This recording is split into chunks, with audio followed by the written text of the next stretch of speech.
A highly skilled, medically retired Marine Scout sniper named Bob Lee Swagger lives a quiet life in a remote house deep in the woods of Seattle, Washington, with his wife Julie and their young daughter Mary. Far removed from the violence and chaos that once defined his life, Bob Lee now spends most of his days surrounded by the calm of nature. Yet beneath the quiet surface of this peaceful life, the memories of war linger, and he remains haunted by the loss of his trusted spotter and best friend, Donnie Fenn, and often finds himself involuntarily replaying his comrade's last moments over and over in his mind. One day, while hunting in the woods, Bob Lee notices a wounded wolf trapped by two men and rushes over to help it. Seeing the pain in the poor animal's eyes, Bob Lee calmly uses a tranquilizer to sedate it before carefully freeing its leg from the metal trap. To ensure the wolf survives the injury, he administers an antibiotic injection to prevent infection.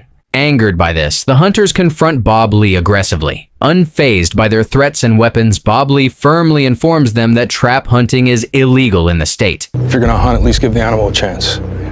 We ain't giving out chances today, He scolds them for their cruelty and ignorance. When the situation escalates, Bob Lee reacts with the precision of a sniper, effortlessly disarming both men. Later, Bob Lee returns home where he is warmly welcomed by his family. After putting his hunting gear in the shed, where his numerous firearms are stored, Bob Lee joins the family in the main house and prepares dinner. Later, the Swaggers sit around the dinner table, and after Mary says grace, the family starts enjoying their meal. Good job, honey. I think that was your best grace yet. You say that every night. Chatting and teasing one another. The next morning, with Mary by his side, excitedly cheering him on and bombarding him with endless questions, Bob Lee spends a few hours repairing the deck until the unexpected arrival of his former commanding officer, Captain Isaac Johnson. Surprised by the visit, Bob Lee pauses his work, sends Mary inside, and prepares to speak to his old friend. It's good to see you, Gunny. You too, Captain Johnson. Then, after Captain Isaac shares that he has joined the United States Secret Service and is in the President's protective detail, the men go to the shed to discuss the reason for the captain's visit. I see you are still a bleeding heart liberal. You never know when shit's gonna get weird.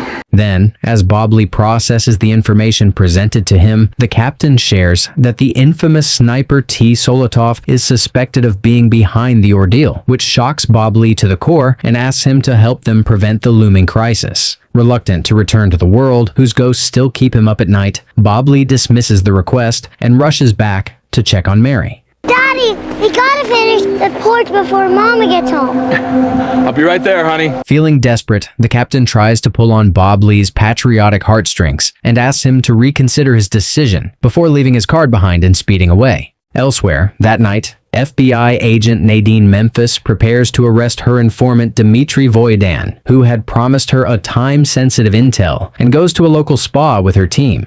However, just as her team begins the operation, a Homeland Security unit, led by Officer Jack Payne and Captain Isaac, beats them inside and, despite Agent Nadine's protest, apprehends Dmitry. Oh, come on, that's 6 months of work you're loading into that van. Not wanting to let 6 months of her team's work go to waste, Agent Nadine follows the Homeland team outside and tries to persuade the captain to work together on the case, but fails, as Captain Isaac pulls rank, asserts his jurisdiction, and leaves. Meanwhile, at the house, Bob Lee tells his wife about the captain's visit, which had stirred up memories of Donnie, and confesses that he still blames himself for his comrade's death. He then narrates that on their last mission in Kandahar, he and Donnie had been sent to track Solotov. As they headed out, Bob Lee had dismissed his spotter's suggestion to take the shortest route to the desert and followed his own instincts, leading them in the opposite direction, where, despite taking every precaution and continuously monitoring their surroundings, they were ambushed by the skilled Solotov. Luckily, Solotov's first shot had missed its intended target and had struck Bob Lee in the leg, but within seconds he recalibrated and fired again, fatally shooting Donnie before either one had a time to react. He died because I trusted my gut. He died because Solotov shot him. That wasn't your fault.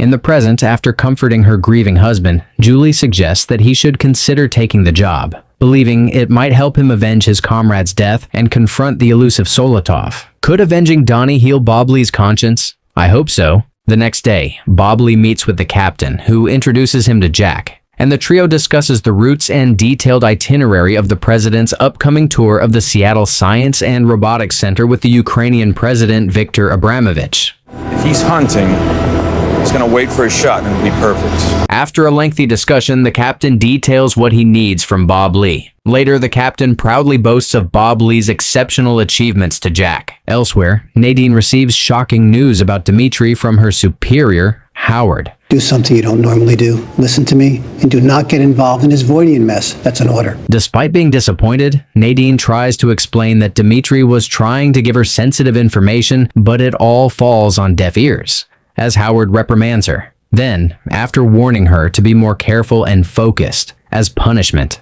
Howard hands Nadine a stack of emails sent to the president, flagged as Charlie, the least threatening category, and orders her to vet each sender and report back. Disheartened, Nadine gets to work immediately and soon finds Bob Lee's name in the pile. Later, Nadine reflects back on what Dimitri had told her right before his arrest, finds what he left behind, and, as a show of good faith, reaches out to the captain.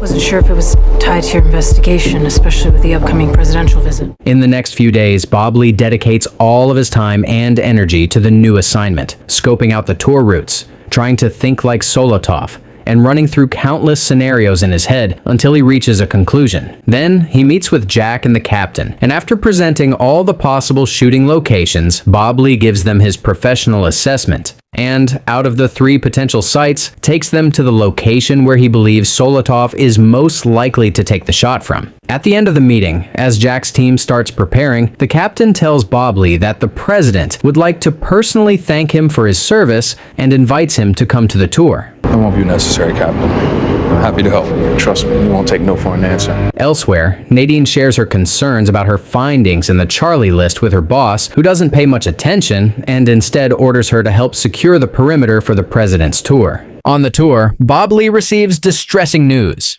He's not here. No Solotov, no gun, no nothing. He then advises Julie to leave the area and frantically responds while rushing to the location. There, Bob Lee is confused to find a rifle positioned for a shot and watches on the TV as chaos erupts at the tour site. Before Bob Lee can process any of this, an officer arrives, holds him at gunpoint, and orders him to surrender. Acting instinctively, Bob Lee jumps 3 stories down and momentarily escapes. Now in custody, Bob Lee is transported to the hospital in an ambulance, but all he can think about is his beloved family. Moments later, an agent announces that Bob Lee had missed, and instead of killing the US president, had ended up killing President Victor. As the nation reels from the shocking incident, the captain is informed about recent updates. Some guy named Bob Lee Swagger. Lived? Yeah, unbelievable, right? Is the captain disappointed that Bob Lee survived? Elsewhere, Julie is taken into custody by FBI agents who threaten to charge her with obstruction of justice and interrogate her about the incident. Hoping to build a rapport with the distressed mother, Nadine arranges for Julie to talk to Mary, who is staying with her Aunt Anna and her husband Jim, which Julie appreciates. At the hospital, Bob Lee's lawyer, Sam, visits his client, who tells him that he has been set up, probably by the captain, and updates him on the list of evidence against him. And of course, the murder weapon. Later, Bob Lee is moved to a federal penitentiary, where Sam arranges for protective custody. There, once the door to his solitary cell closes and Bob Lee finally finds a moment to himself, he allows himself to feel the weight of his predicament, and his life flashes before his eyes as he confronts the betrayal he never saw coming from a man he served with and took bullets for. The more he retrospectively thinks over the matter and realizes how well planned everything had been, the more he's filled with questions he doesn't have answers for. How could his brother-in-arms disrupt his peaceful existence and throw him into such turmoil? To what end? How far does this go? What does this mean for his family? And how can the nation that he has spent his whole life defending rush to believe the worst of him? Failing to answer any of these questions, Bob Lee spends hours trying to silence the turmoil in his mind, to no avail. Elsewhere, Isaac discreetly meets with a CIA Black Ops operator named Hugh, who complains about the loose end in their otherwise successful mission. You set him up, framed him for a murder, and tried to kill him. Hugh then orders Isaac to find a way to silence Bob Lee soon. Following this order, Jack contacts a dirty prison guard through whom he sets a bounty on Bob Lee and gets him transferred out of protective custody into the general population. There, a few minutes after Bob Lee's arrival, looking to get paid, a prisoner attacks the newcomer, until a Russian mobster named Alex Prosovich intervenes and takes him under his protection. Then, Alex thanks Bob Lee for killing President Victor and soon moves him into his cell. Elsewhere, a frustrated Isaac confronts Jack. Is that about how far you were from Bob Lee? I planned it down to the second. All you had to do was shoot him. Meanwhile, Sam drives Julie to her sister Anna's house, where she's reunited with Mary and soon makes a shocking announcement. They're saying Bob Lee wrote an email. Something about wanting the Medal of Honor like his father. This doesn't sound like Bob Lee at all. At the FBI office, Howard once again reprimands Nadine. In prison, to the surprise of Bob Lee, Alex reveals a trunk full of contraband, including an untraceable phone, and allows him to make a call. Hi, honey. Either we talk, or I will. Then, Isaac visits Bob Lee in prison. Feeling cornered and desperate to protect his family, the sniper makes a shocking announcement. There's only one thing I can do to protect them. I'll confess. Elsewhere, in Anna's house, Nadine visits Julie, who challenges all of the evidence stacked up against her husband and forces the agent to rethink everything she knows about the case. His number's actually much higher. Someone else wrote that email. In prison, Bob Lee racks his brain trying to come up with a way to protect his family and shares his concerns with Alex. Memorize this number, then wash it off. But I can guarantee that your family will be safe. In Russia, Hugh meets with an FSB operator named Grigory Krukov to discuss their successful mission of killing President Victor and decides that Bob Lee must be eliminated soon. Later, Hugh calls Jack and orders him to have Bob Lee killed as soon as possible. Elsewhere, Nadine discusses the case with Isaac, who tries to find out the extent of her knowledge before advising her to keep a clear head and take the facts as they appear. The Ukrainian president is dead.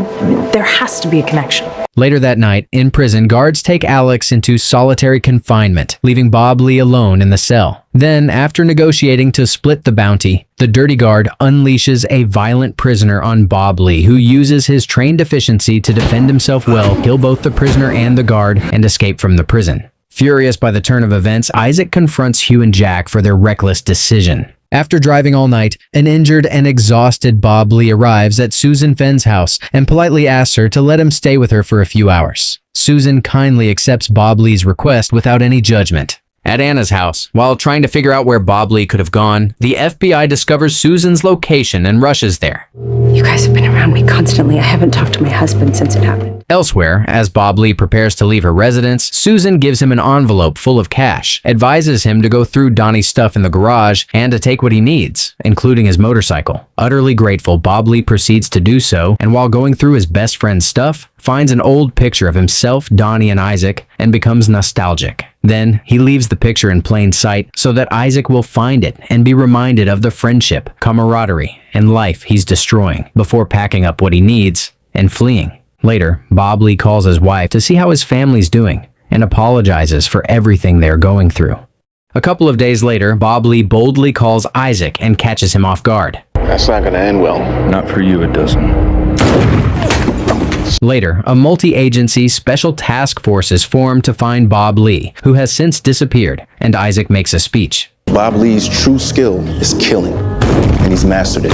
Elsewhere, Isaac leads a similar meeting with his co-conspirators and forms a plan of action. At Anna's house, Julie comforts Mary, who misses her father, before driving to the store to get some ingredients for dinner. There, Julie receives a call from her husband, whom she misses dearly, and talks to him as she walks inside, with agents following her around and listening to her conversation. Sorry. Seriously? I gotta go, honey. I gotta go. Inside the bathroom, Julie is delighted to see Bob Lee and the couple embrace warmly. Then, Bob Lee informs his wife that Isaac is the one who set him up, and the duo discusses how to move forward. They will kill you. They'll kill Mary. Unfortunately, the agents soon find out Bob Lee's location, swarm the bathroom, but come up empty. Later, a frustrated Isaac and his team interrogate Julie about her husband's location, but failed to learn anything. Then, following her gut, Nadine approaches Julie. Kyle Timmons. Do you know? Do you know him? The hero cop who shot at your husband? With the nation against him, Bob Lee spends the few days on high alert, cautiously blending in with his surroundings and moving around in disguises. Then, realizing that time is running out, Bob Lee takes a moment to figure out his next move and calls Casper. Casper? Alexander Prosovich gave me this number. At the FBI, Nadine shares what she learns with her boss, who, despite being convinced that Bob Lee is paranoid, gives her permission to follow the lead. That night, Isaac meets with Jack, who gives him distressing news and wonders when the exhausting saga will end. The next day, Bob Lee visits his old colleague Ron at a hospital and asks him for a favor. However, he's disappointed to see Ron's reluctance to believe his story, and as the guards start chasing him, proceeds to flee. Luckily, Ron soon changes his mind and comes through. For the lives you saved, I figured someone owed you for that. It's about time someone remembered Bob Lee's service to his country. That night, Jack visits Kyle at his house and interrogates him about his interaction with Nadine before killing him. Elsewhere, Nadine returns to her apartment and is shocked to her core to find Bob Lee waiting for her. I'm not gonna hurt you. I need your help. In the next few days, Bob Lee retreats to what he knows best, the woods, where his old friend's cabin is located, and with trained precision and accuracy, prepares to execute his grand plan. Meanwhile, at the FBI office in the task force, Nadine starts to watch Isaac closely. Hey, I'll have my office try to locate that reporter's contact info. After finishing his preparation, Bob Lee goes to a local store to get some water and is recognized by the owner. After locating the cabin, the task force surrounds it and cautiously approaches it. Once the agents enter the cabin, Bob Lee starts shooting at them from outside, which terrifies them. Then, Isaac steps up and carefully returns fire, which results in an unexpected explosion in the woods. In the aftermath, the agents inspect the explosion site and learn that Bob Lee, who had been wearing a suicide vest, had been blown to smithereens in the explosion and officially closed the intense manhunt. Congratulations, we got him.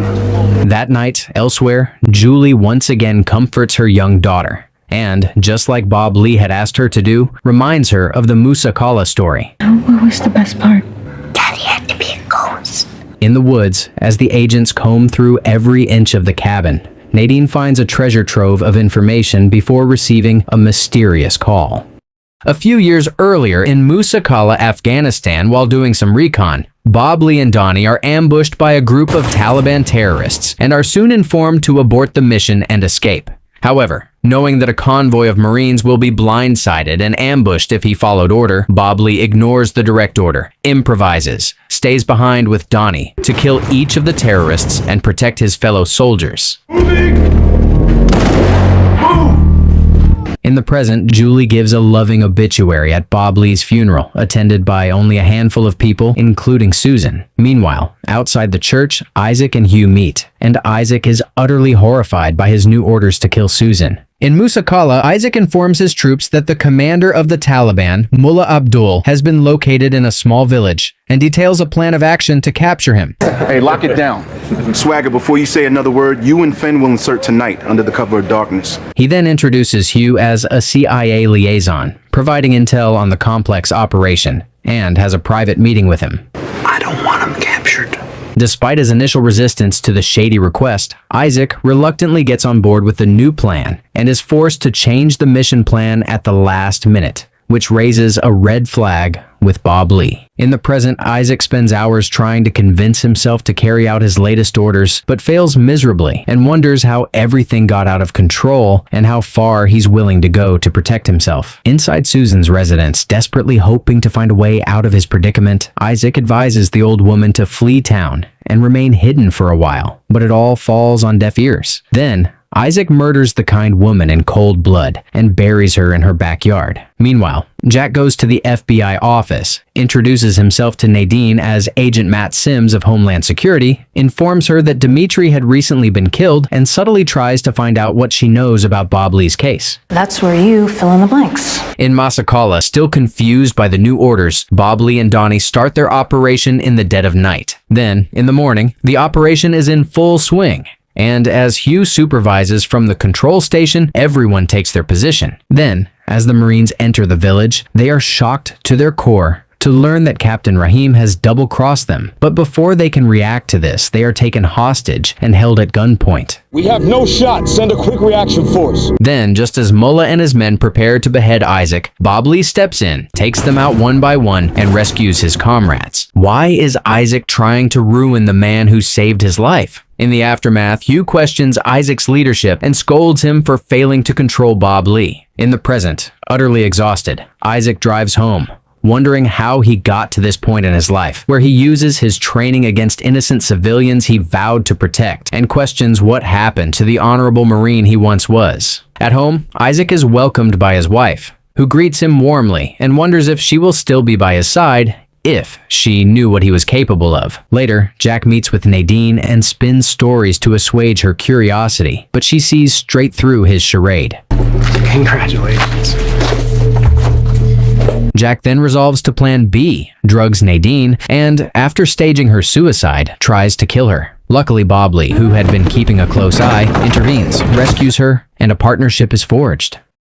With the world convinced of Bob Lee's death, Julie gets a chance to sneak out one night and meets her husband at a secret hideout, where they spend the night together. At dawn, as Bob Lee prepares to return to the shadows and live as a ghost, he shares his plans with his widow. Baby, I'm so sorry about all this cloak and dagger stuff. Then, not knowing when they would see each other again, the couple bid each other farewell and went their separate ways. Elsewhere, Nadine returns to her office and starts pulling all of Dimitri's files. Meanwhile, Bob Lee begins studying pictures taken at the time of the president's shooting, notices a squad car in the scene, disguises himself as a mechanic, and heads to the Seattle police station's vehicle maintenance arena. There, Bob Lee blends in, begins his search, and just like he had predicted, finds the unique bullet that killed the Ukrainian president. Then, just as the supervisor becomes suspicious and seeks him out, he flees. Once safely back in the shadows, Bob Lee arranges a discreet meeting with Nadine to discuss his findings. I put it into a steel water tank. It's not even a scratch.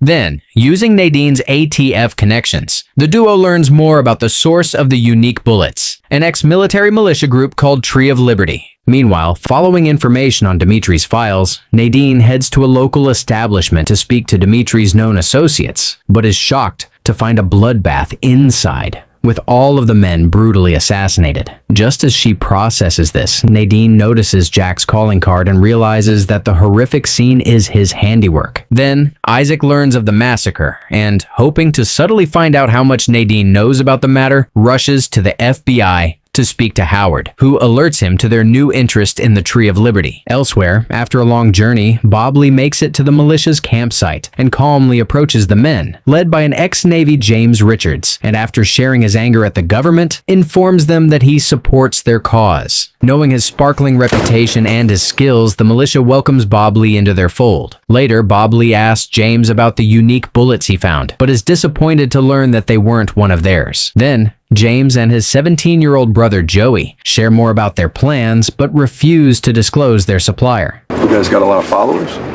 We're going too soon. Later, seeing how wrapped up the teenager is in his brother's mission, Bob Lee pulls Joey aside and tries to enlighten him that there's more to life than panning missions and guerrilla warfare. Then, Bob Lee sneaks around the campsite to learn more about the outfit's plans and is shocked to find vans full of explosives. Then, despite being in a time crunch and desperate to remain in the shadows, Bob Lee's loyalty to his country forces him to intervene. Hence, he calls ATF and leaves an anonymous tip. Meanwhile, the militia finds Isaac sneaking around their perimeter, discovers that he's a federal officer, ties him up, and presents him to James, who alerts Bob Lee to the discovery. Then, as James prepares to shoot Isaac on the spot, Bob Lee comes up with an intriguing idea. You can walk him down range and have some target practice. Then, while Isaac remains tied to a tree, Bob Lee and James take their shooting positions a mile away and prepare to compare their shooting skills. Bob Lee goes first, shoots but misses on purpose, and saves Isaac's life, exposing himself to suspicion. That's twice now, Isaac.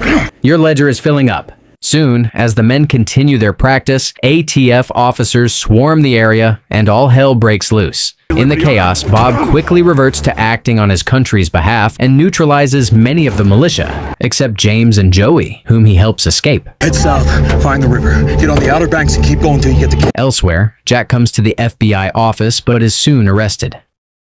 Nadine interrogates Jack and, hoping to shake him up, lists all of his crimes. However, she's surprised to see Jack's psychopathic nature as she notices him revel in the attention he's getting. I do like the attention. Elsewhere, Isaac goes to meet with Hugh, but is confused to find him planning Bob Lee's fate with a group of men from a company called Anher Dynamics. Then, without explaining the situation, Hugh moves on, reveals Jack's capture by the FBI, and fearing being implicated by the unpredictable man, orders Isaac to find a way to silence him. At the FBI office, Nadine continues her interrogation of Jack and, after a risky attempt to rattle him up, gets a valuable clue. He posed as a federal agent, and apprehended Dmitry Voidian, who had information directly linked to the assassination. Howard steps in to calm Nadine down, but seeing Jack unraveling in the interrogation room encourages her to keep digging and get to the bottom of everything. Elsewhere, after recognizing Rathford O'Brien as his former instructor, Bob Lee finds his whereabouts and heads out to the outskirts of the city, where he stops by a diner to learn his exact location. Bob Lee then heads to the dense forest and walks for hours, cautiously avoiding numerous traps and constantly inspecting his surroundings and wondering what the highly skilled Rathford was hiding from in the deep wilderness. Later, despite Bob Lee's caution, Rathford sneaks up on him from behind and demands that he explain the reason for violating his privacy. Then, once Bob Lee identifies himself and shows him the unique bullet, Rathford calms down and takes Bob Lee to his shed, where he inspects the bullet and declares that it's not one of his products. I hate to break it to you, Pork.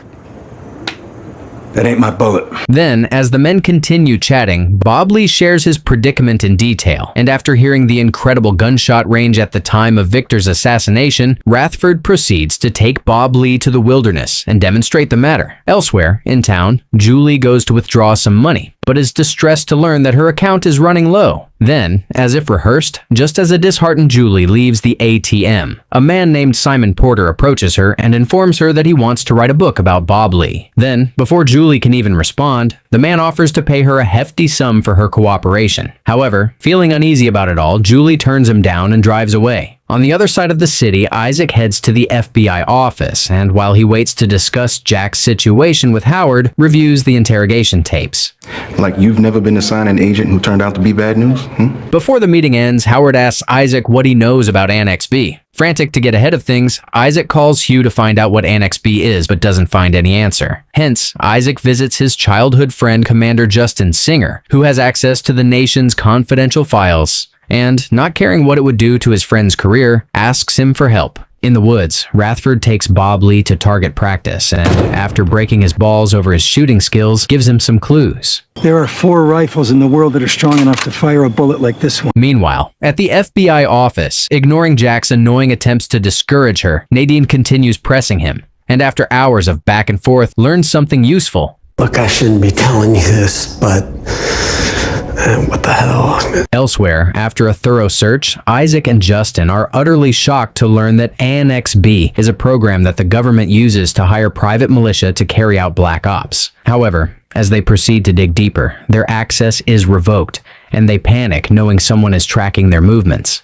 Then, as Isaac remains frozen trying to wrap his head around everything he learned so far, an image of the group of men from Anhor Dynamics flashes through his mind, and he realizes that Hugh is sending a private militia against Bob Lee. In the woods later, as Rathford and Bob Lee get to know each other better, Bob Lee finds the answer to the earlier question in his mind, as he realizes that Rathford is running away and hiding from all the decisions he has made in his life that cost him his family and forced him to seek companionship in his weapons. Then, Bob Lee suddenly realizes that he has a lot more in common with his former teacher than he thought, and becomes alarmed as he feels like he's staring at the lonely face of his future self. Soon, before Bob Lee can sort out his thoughts, Rathford receives an alert. Multiple armored vehicles rolling in. Roger that. The duo immediately gets into combat mode, synchronously builds their plan of action, and lies in wait for their visitors. At the FBI office, hoping to get ahead of things, Hugh pays Howard and Nadine a visit.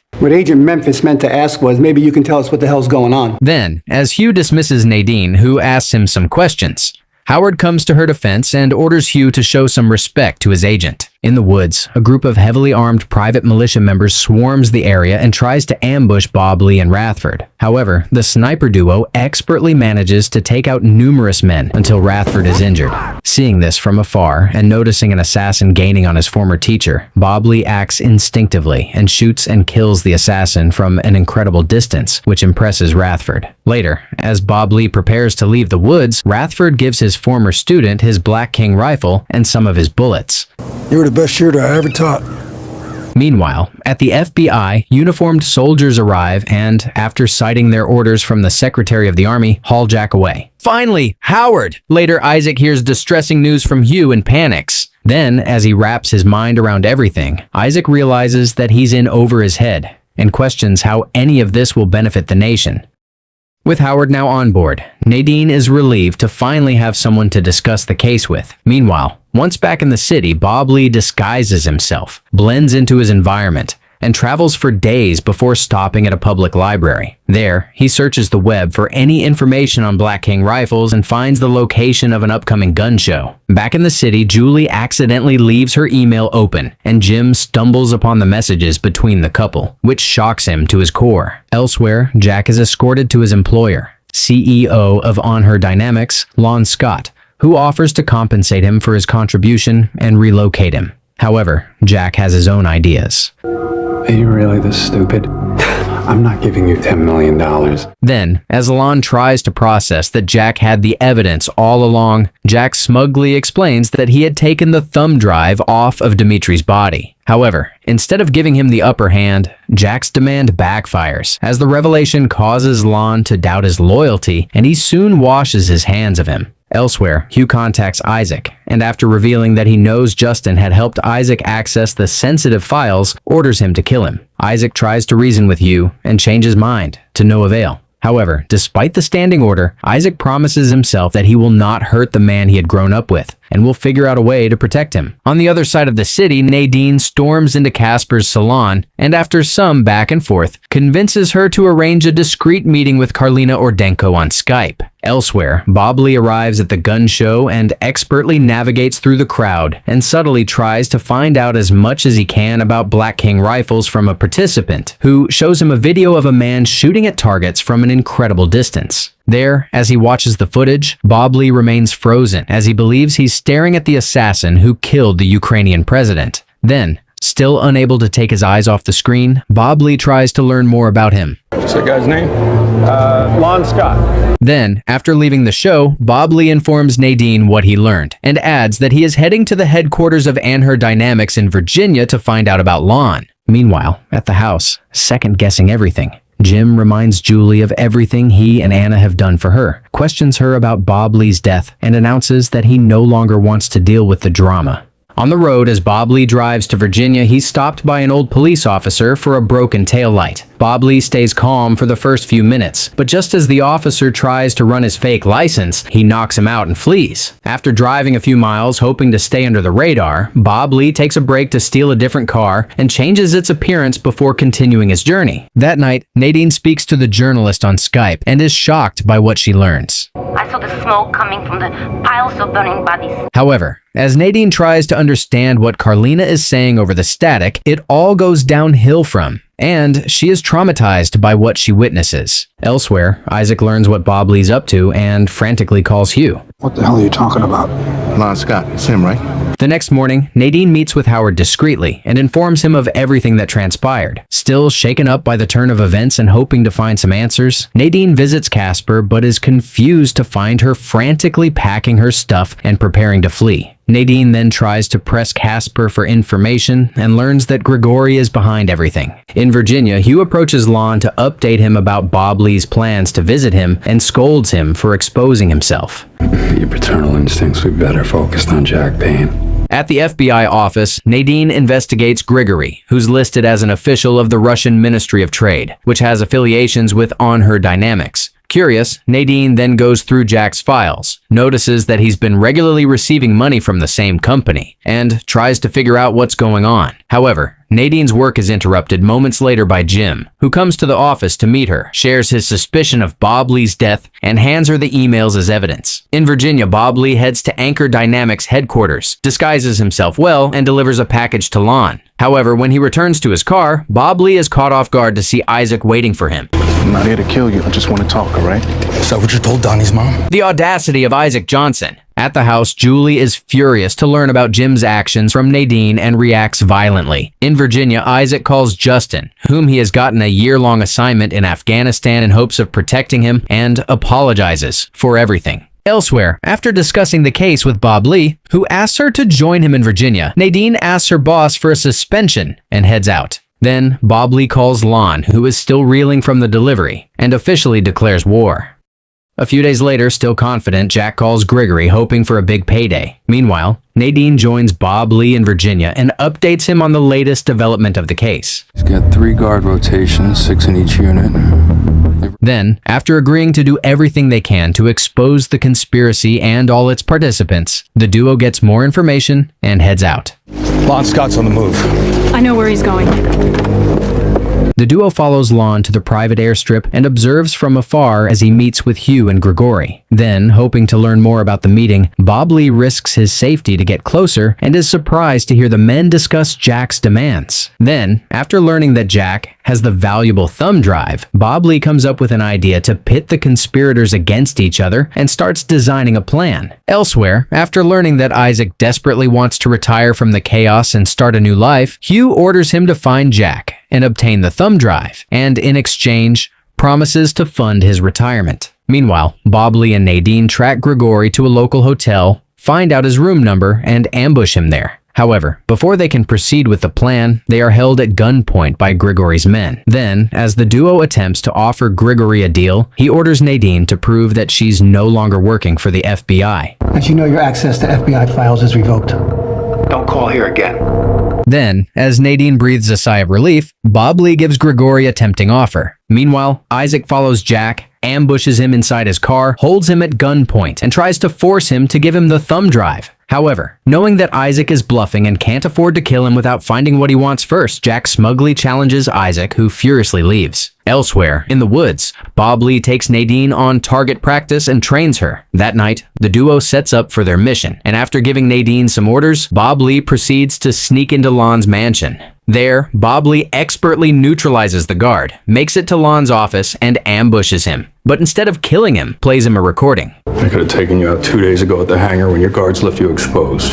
Then, as the men continue their chat, Lon's personal obsession with Bob Lee and his achievements becomes apparent, and he tries to intimidate him by sharing how much he knows about him, before comparing their skills. Then, within hours, just like Bob Lee had predicted, the pieces start falling into place. In the house, just like she discussed with her husband, Julie prepares herself and Mary and waits for the perfect time to sneak out to the secret shed to meet Bob Lee. Then, when the coast is clear, she bids an emotional farewell to her supportive sister, who's worried sick about her, and after promising to contact her as soon as possible, leaves with her. Elsewhere, Bob Lee and Nadine set up for the operation at the airstrip and make a plan. Like I told you, if all goes well, all you have to do is spot.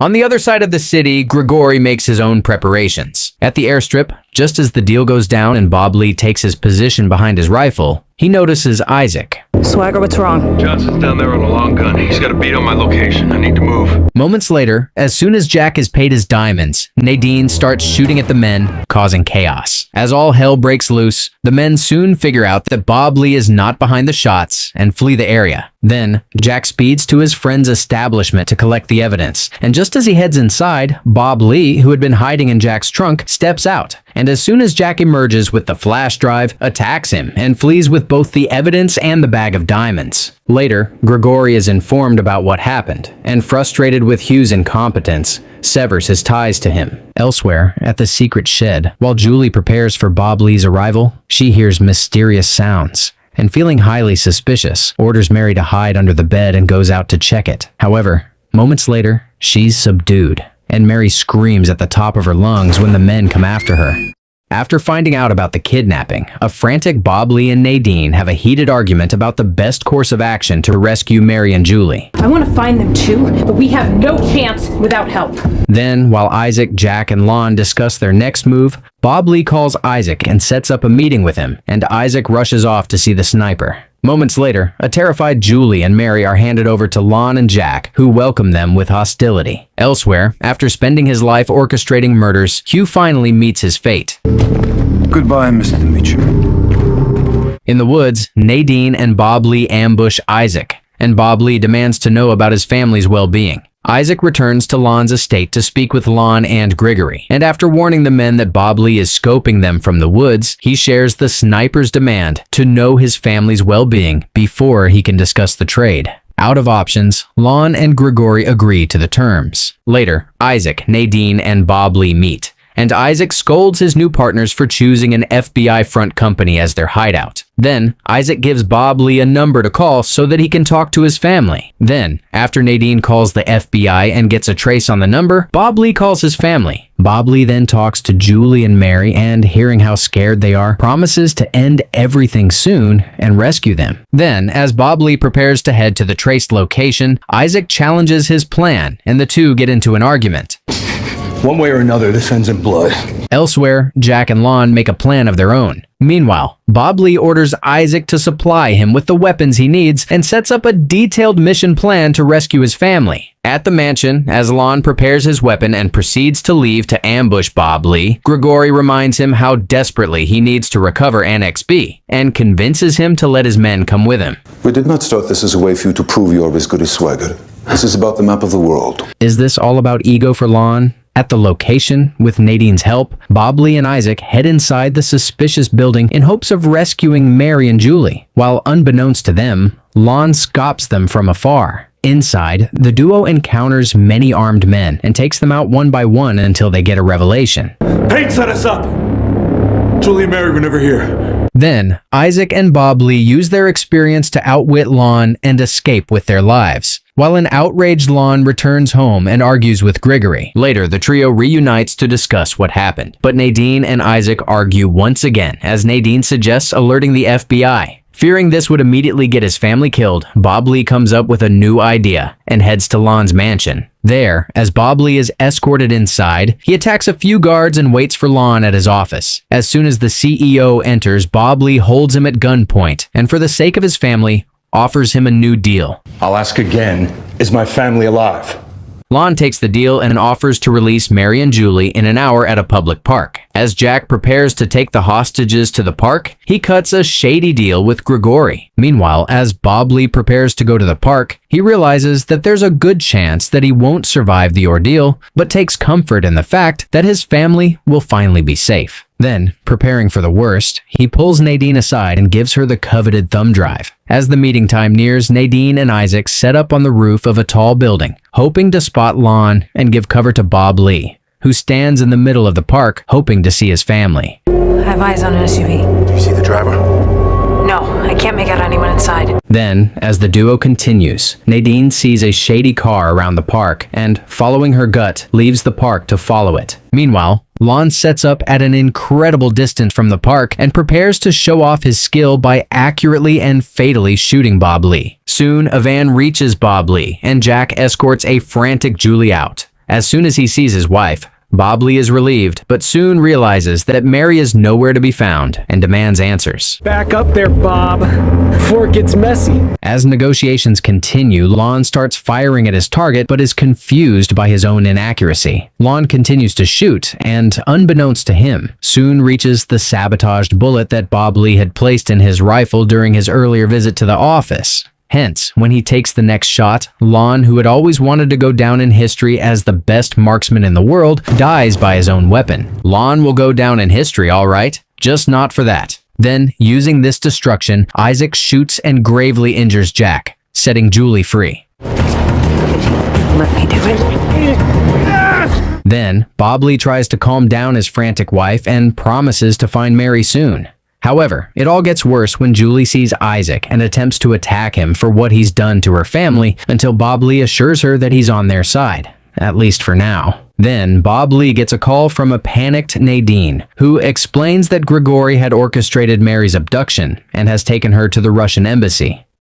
At the Russian embassy, Grigori imprisons Mary in a safe room in the basement, and hoping to calm down the terrified young girl, he calmly serves her some cookies and milk, which she refuses to eat. Meanwhile, following the shocking revelation, Nadine, Isaac, and the Swaggers rack their brains for hours and finally come up with a workable plan. I want my daughter.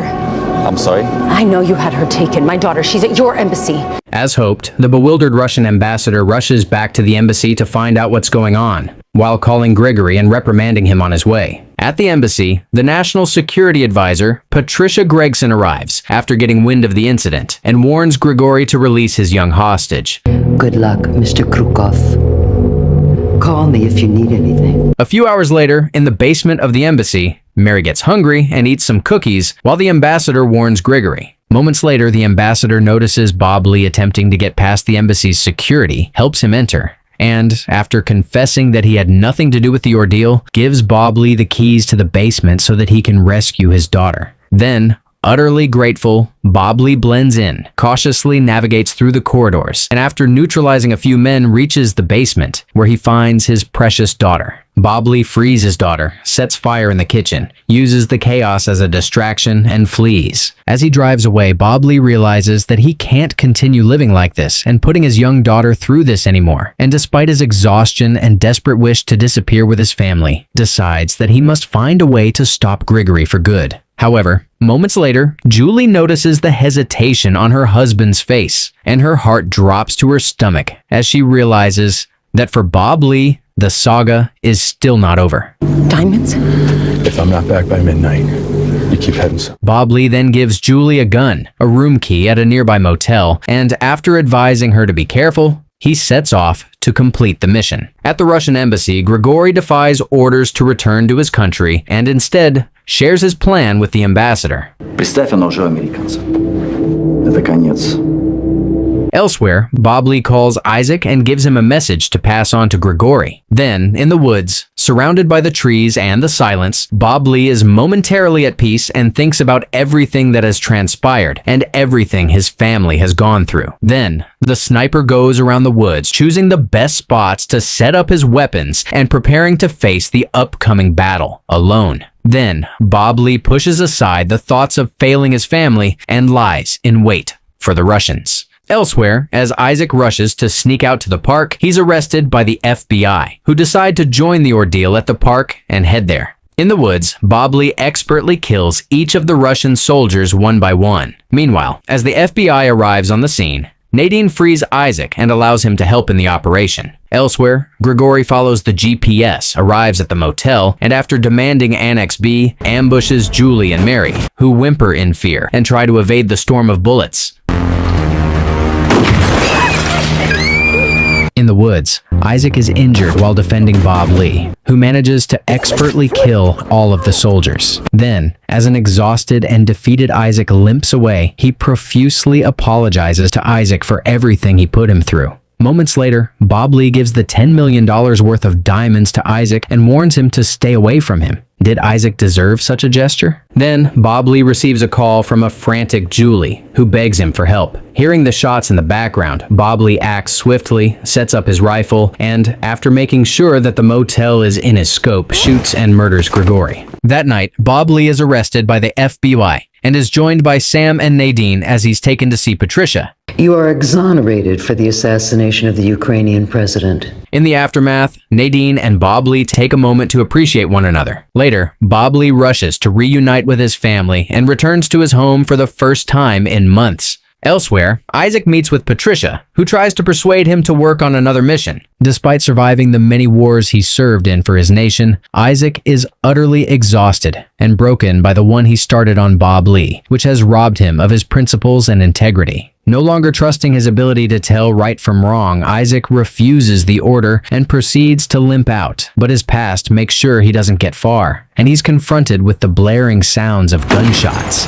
A few months later, in Frankfurt, Germany, a mysterious man meets a young woman at a bar and spends the night with her at her apartment. The next morning, as the man sleeps, the woman gets up early, makes her companion some coffee, writes him a note, and leaves for work. Later, the mysterious man wakes up, and while calmly drinking his coffee, he looks out the window of the apartment and carefully studies the view and surroundings. On the other side of the world, in Bangkok, Thailand, a now recovered Isaac lives a quiet life with his wife, Lynn, and takes time out to heal from all the chaos. One day, Isaac works out at a local boxing gym, and as he walks home, he stops by a street vendor for some food, but as he casually inspects his surroundings, he notices a suspicious man and rushes home. Even in the safety of his house, Isaac can't help but shake the eerie feeling and curiously looks out the window. Elsewhere, the Swaggers, who have left their home and all the reminders of the horrific ordeal and moved to Texas, quickly adapt to their new environment and take advantage of the quiet and peace it offers. One day, Bob Lee receives an invitation to attend a Marine Corps award ceremony in Frankfurt, Germany, and is appointed to present his fellow Marine Senior Chief Petty Officer Kevin Campbell with the Silver Star Award for his bravery in combat.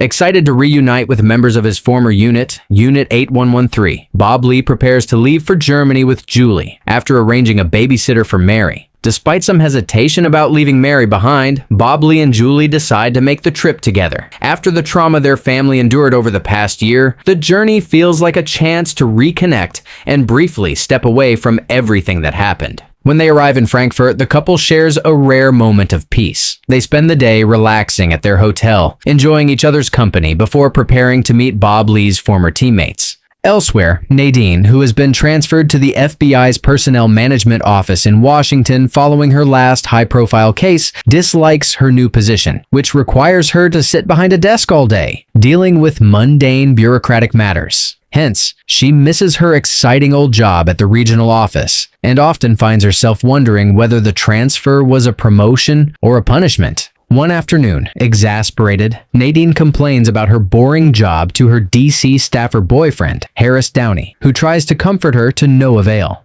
Later, after multiple failed attempts to contact her via phone call, Patricia tracks down Nadine and gives her a ride. Seriously, I can get out anywhere. Okay, the people who work for me affect real change. You can stay at the FBI. Just have you transferred. In Frankfurt, Bob Lee and Jules meet with Marines Colin Dobbs, Yusuf Ali, Edgar Fernandez, and Kevin and their wives at a local bar where they share amusing stories of a deceased Marine, Kurt Zander. Let's raise our glasses. Kurt Zender, Charlie Cartwright, always forward. Hoorah! Hoorah! The men then update each other about their lives. No. This is the most famous sniper in the world, right? Too bad Captain Johnson couldn't be here. I haven't seen him since I rotated up. Well, that was awkward. As the men continue having fun well into the night, unbeknownst to them, the mysterious man surveys them from afar and takes multiple pictures of the group. The next day, at the Marine Corps Awards ceremony, Bob Lee presents the award to Kevin, while elsewhere, the mysterious man hands out the pictures of the Marines to his men who put on suicide vests, disguise themselves as police, and prepare for an ambush. From all the men of the 8113 and the countless Marines you've helped, as Kevin gives a sincere acceptance speech in the award hall, the mysterious man goes to the woman's apartment and through the window scopes out the ceremony with his rifle. Soon, his men infiltrate the event, and all hell breaks loose as they start killing civilians to make their way in. That was a rifle inside the hotel. The men then reach the ceremony hall, barge in, and start firing violently. As the arena becomes filled with terrified screams and blood, Bob Lee and a fellow Marine named Sergeant Angela team up to take a man down, and Bob Lee is horrified to learn that the men are wired with suicide bombs. Freaked out, Bob Lee helps his wife and the rest of the civilians out of the room before returning to clear the area. Then, with Edgar injured, Bob Lee and Kevin prepare to take out the remaining suicide bomber, camped out behind a locked door. In case he lives, you pull the doors, they're wood, but they're thick. That means you're on the wrong side. Bob Lee kills the man, and as he proceeds inside, unbeknownst to him, he enters the scope of the mysterious man who has now killed his woman companion. Moments later, the mysterious man shoots and detonates the bomb, which causes a massive explosion, in which Kevin, the Marine who had just been hailed for his bravery and sacrifice towards his fellow soldiers, is killed. As Bob Lee reels from this discovery, he notices a shaken-up Julie. This is normal for you. This isn't normal for me. Sweetheart, this isn't normal for anyone. Then, after some impromptu investigation, Angela and Yusuf inform the Swaggers that the assassins are Turkish nationals, which raises more questions than answers. Meanwhile, overwhelmed by the violence, Julie freaks out and desperately wishes to leave Germany and go back to Mary, but is gutted to hear that all flights have been suspended. The only thing that kept me going was what I had to be grateful for. Once she calms down, Julie decides to go home on the earliest available flight while advising her husband to stay back to escort Kevin's body with his men. Elsewhere, in Bangkok, Isaac reads the news on the attack, sees Bob Lee's picture in the reports, and the fear he felt earlier in the day feels justified and soon multiplies. It's not safe for us here anymore. Back at the scene, desperate to get to the bottom of the matter, Bob Lee analyzes the incident and is faced with a troubling question. Why would the shooter, now dubbed a terrorist, detonate the bomb to cover up his gunshots? Something is not right, and hence he goes over everything once more and tries to come up with an answer. Bob Lee forms a troubling theory, which he shares with Colin. That's not usually their MO. These guys usually just go boom. I want payback just as much as you do, but even if there was a shooter, how are we going to find him?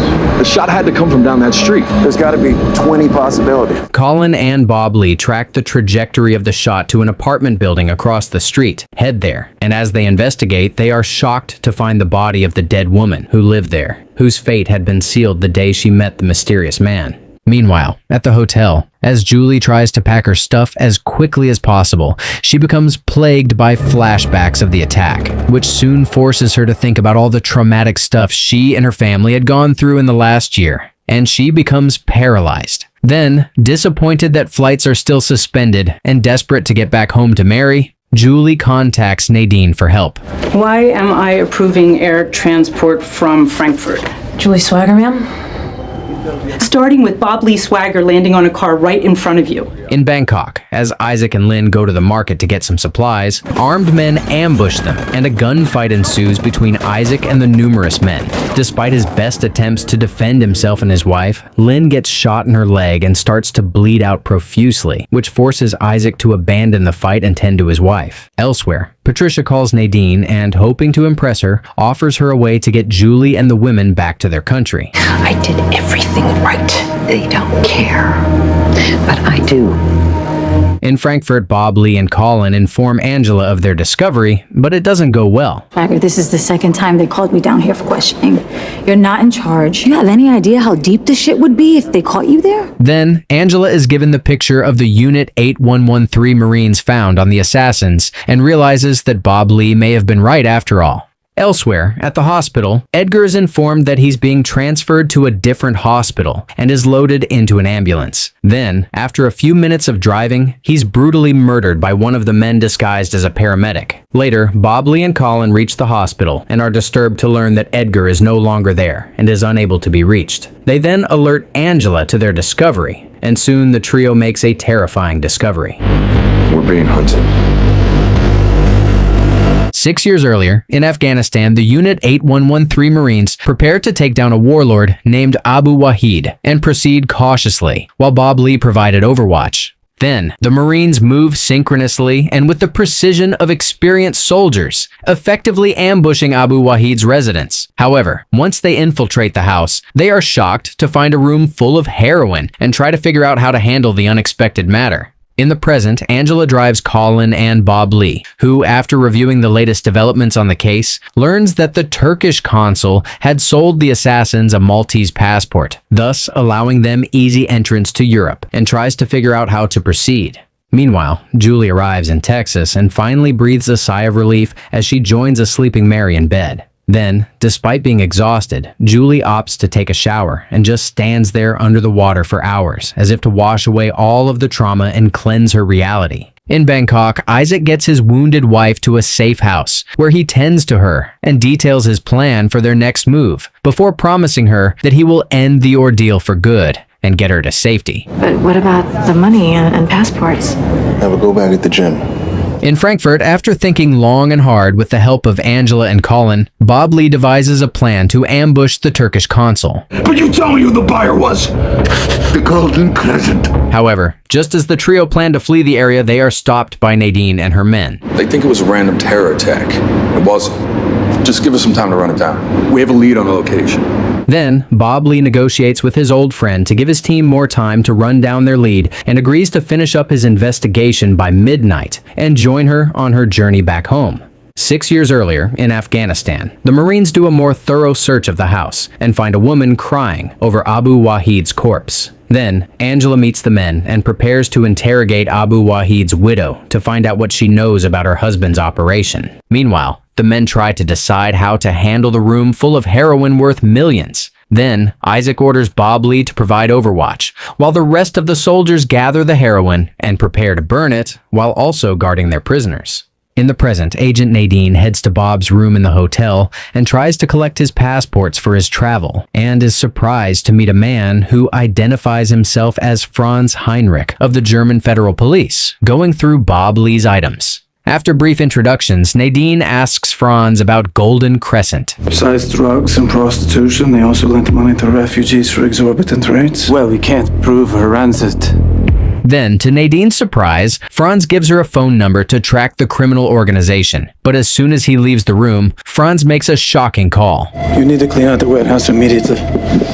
In Bangkok, the Johnsons drive to the boxing gym, and Isaac cautiously heads inside to get his gym back, containing the keys to unlocking their future. There, he manages to get the bag, but is ambushed on his way out. Isaac defends himself well, kills his attacker, rushes to the car, and urges Lynn to speed away. However, he's soon devastated to see that his loving, supportive wife, who had endured all the hard times by his side, without questioning or judging him, had been executed. In Frankfurt, the trio follows the lead and heads to the warehouse, but are disappointed to find it completely empty. Luckily, moments later, Nadine provides Bob Lee with a new lead, which the trio prepares to check out. Elsewhere, in Texas, still dealing with her trauma and under immense pressure, Julie freaks out on Mary over a minor accident, which scares the young girl. Then, once she calms down, hoping to smooth things over, Julie takes Mary out to lunch and has fun with her. In Frankfurt, the mysterious man goes to speak to his boss, Wahid,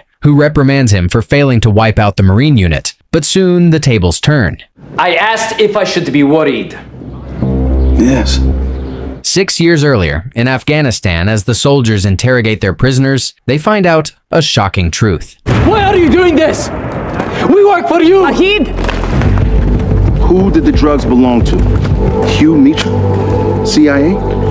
Jesus Christ. Terrified by the information, Isaac frees Wahid, ignores his resistance, and instead takes his mother as a prisoner for more interrogation. Then, disregarding the villagers' plea to refrain from destroying their livelihood, Bob Lee sets fire to the pile of heroin, and the team walks away. In the present, in Frankfurt, the trio heads to the location of the new lead, cautiously enters the building, and is confused to find it filled with dead bodies. Then, a few minutes later, Bob Lee finds a severely injured Wahid, but before he can approach him, he notices a bomb strapped to him and ducks for cover, while the bomb soon explodes. Meanwhile, Nadine calls the federal office and gets the shock of her life. Hi, this is Nadine Memphis from the FBI. I'm calling to speak with Officer Franz Heinrichs. Killed in the line of duty last week, ma'am. Who is this? 6 years earlier, in Afghanistan, Isaac and Bob Lee discussed their case and came to a terrifying realization. Came from Meacham? We burned $100 million worth of CIA dope. How does every bad thing lead to Hugh Meacham? Elsewhere, Isaac tries to re-enter his country but has some trouble. You had no right to stop me. Patricia Gregson. Meanwhile, on the US-Mexican border, a couple of men smuggle the mysterious man into the US. But once they enter, he shoots and murders them and continues his journey to Texas. In Texas, the mysterious man settles down in a suburban house. One day, as he cooks his meal while watching a football game, he's ambushed by a group of men, whom he soon notices and brutally murders, without even flinching.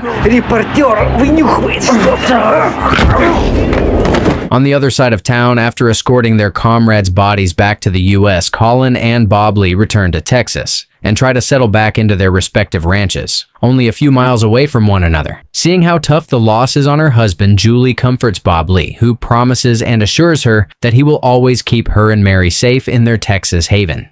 Elsewhere, receiving Isaac's encrypted message, Patricia visits him at the detention center. The real problem is about to reveal itself.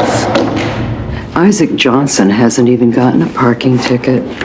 So don't make the mistake of speaking my name ever again. In Washington, Nadine investigates the Golden Crescent and finds a series of articles about the CIA's drug trade in the Middle East, written by a journalist named Jeffrey Denning. In Texas, on his ranch, Bob Lee notices Isaac's calling card, calls Colin for backup, lies to his wife, and heads out to town to see what the man could possibly want from him. 6 years prior in Afghanistan, Isaac puts Bob Lee in charge while he goes off base for a meeting. I want to hand her to the Afghans, but for some reason my orders are to keep her in custody. You're in charge while I'm gone. Keep your head on the swivel.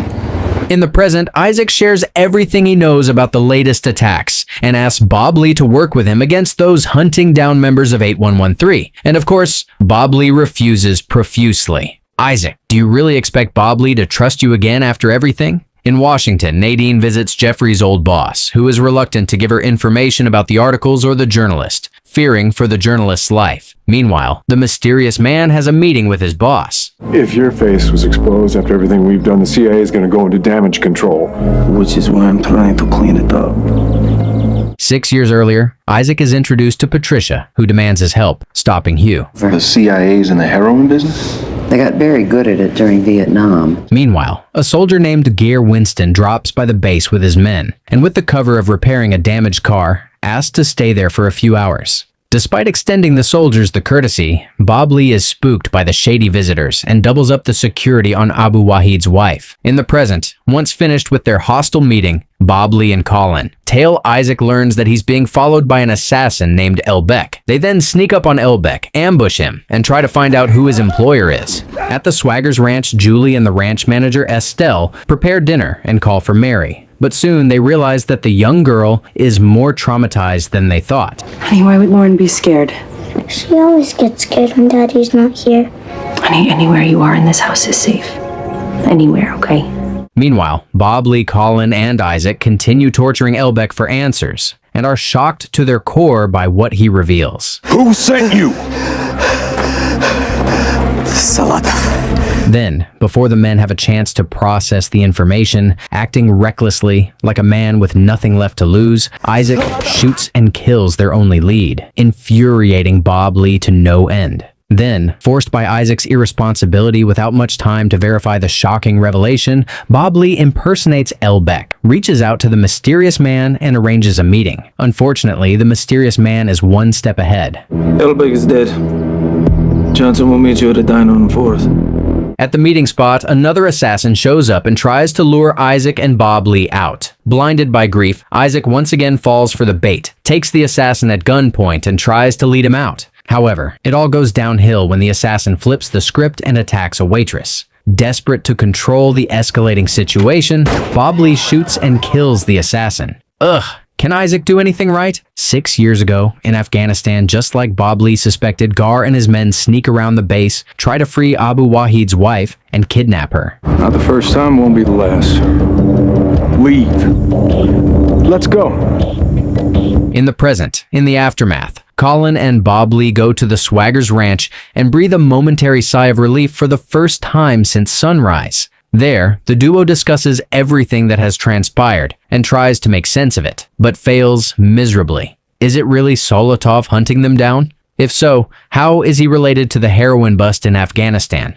What does he want from them now? Left with more questions than answers, as darkness sets in. Believing they are stronger as a team, Bob Lee asks Colin to bring his daughter to the ranch and spend the night there. However, with everything that happened, Colin is eager to reunite with his daughter and spend some peaceful time with her, and hence, he declines Bob Lee's offer. After the duo decides to meet back up the next morning, contact Yusuf, and make a detailed plan on how to handle the matter, Colin sets off to his house. A few minutes into the drive, Colin calls his daughter, tells her he's on his way, offers to buy her some ice cream, and asks her to choose a movie for their special movie night. However, neither the movie night nor the meeting with his comrades ever comes to pass for Colin, as a few moments later, he notices a car following him, and, highly suspicious of the matter, tries to figure out what's going on. Unfortunately, he's soon blindsided by the mysterious man, fatally shot, and lies on the dark street, alone, bleeding out to death.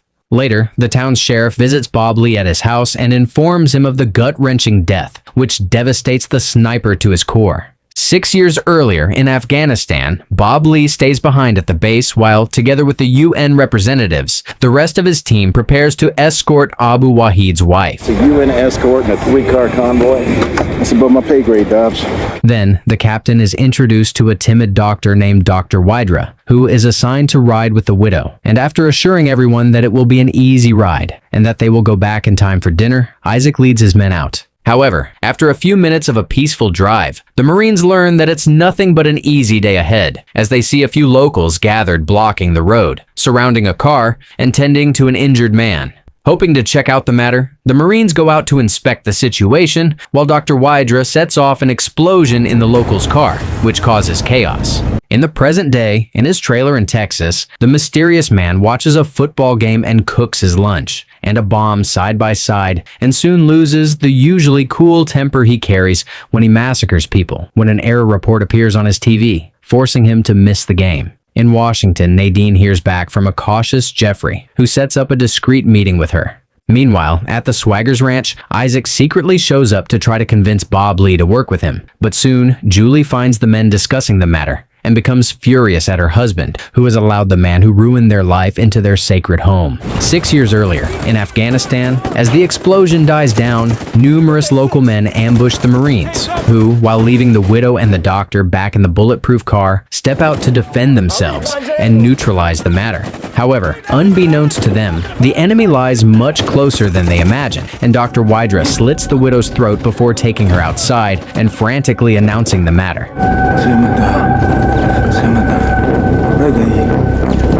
Once the gunfight ends in their favor, the Marines question Dr. Wydra about what happened. Tell me what happened. I panicked.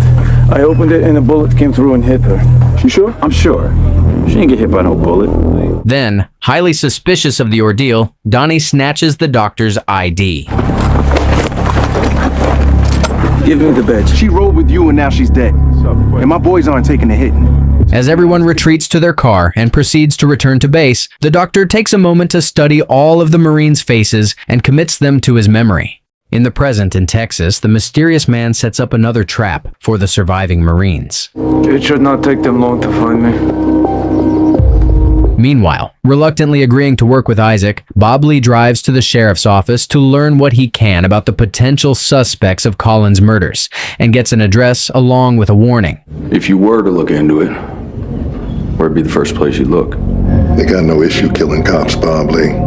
In Washington, Nadine meets with Jeffrey, and after requesting Bob Lee's name be kept out of any upcoming articles, shares what she knows about the heroin trade. However, she soon realizes that the journalist knows way more than she does, and takes note of his request. Are you saying that the op is still active? Recognize this man?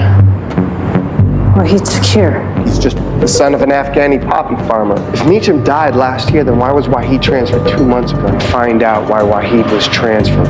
In Texas, Isaac and Bob Lee follow the sheriff's directions and contact the Phantasma cartel for information on the mysterious man. Where can I find this guy? Tu sobrino lo llevaste allá?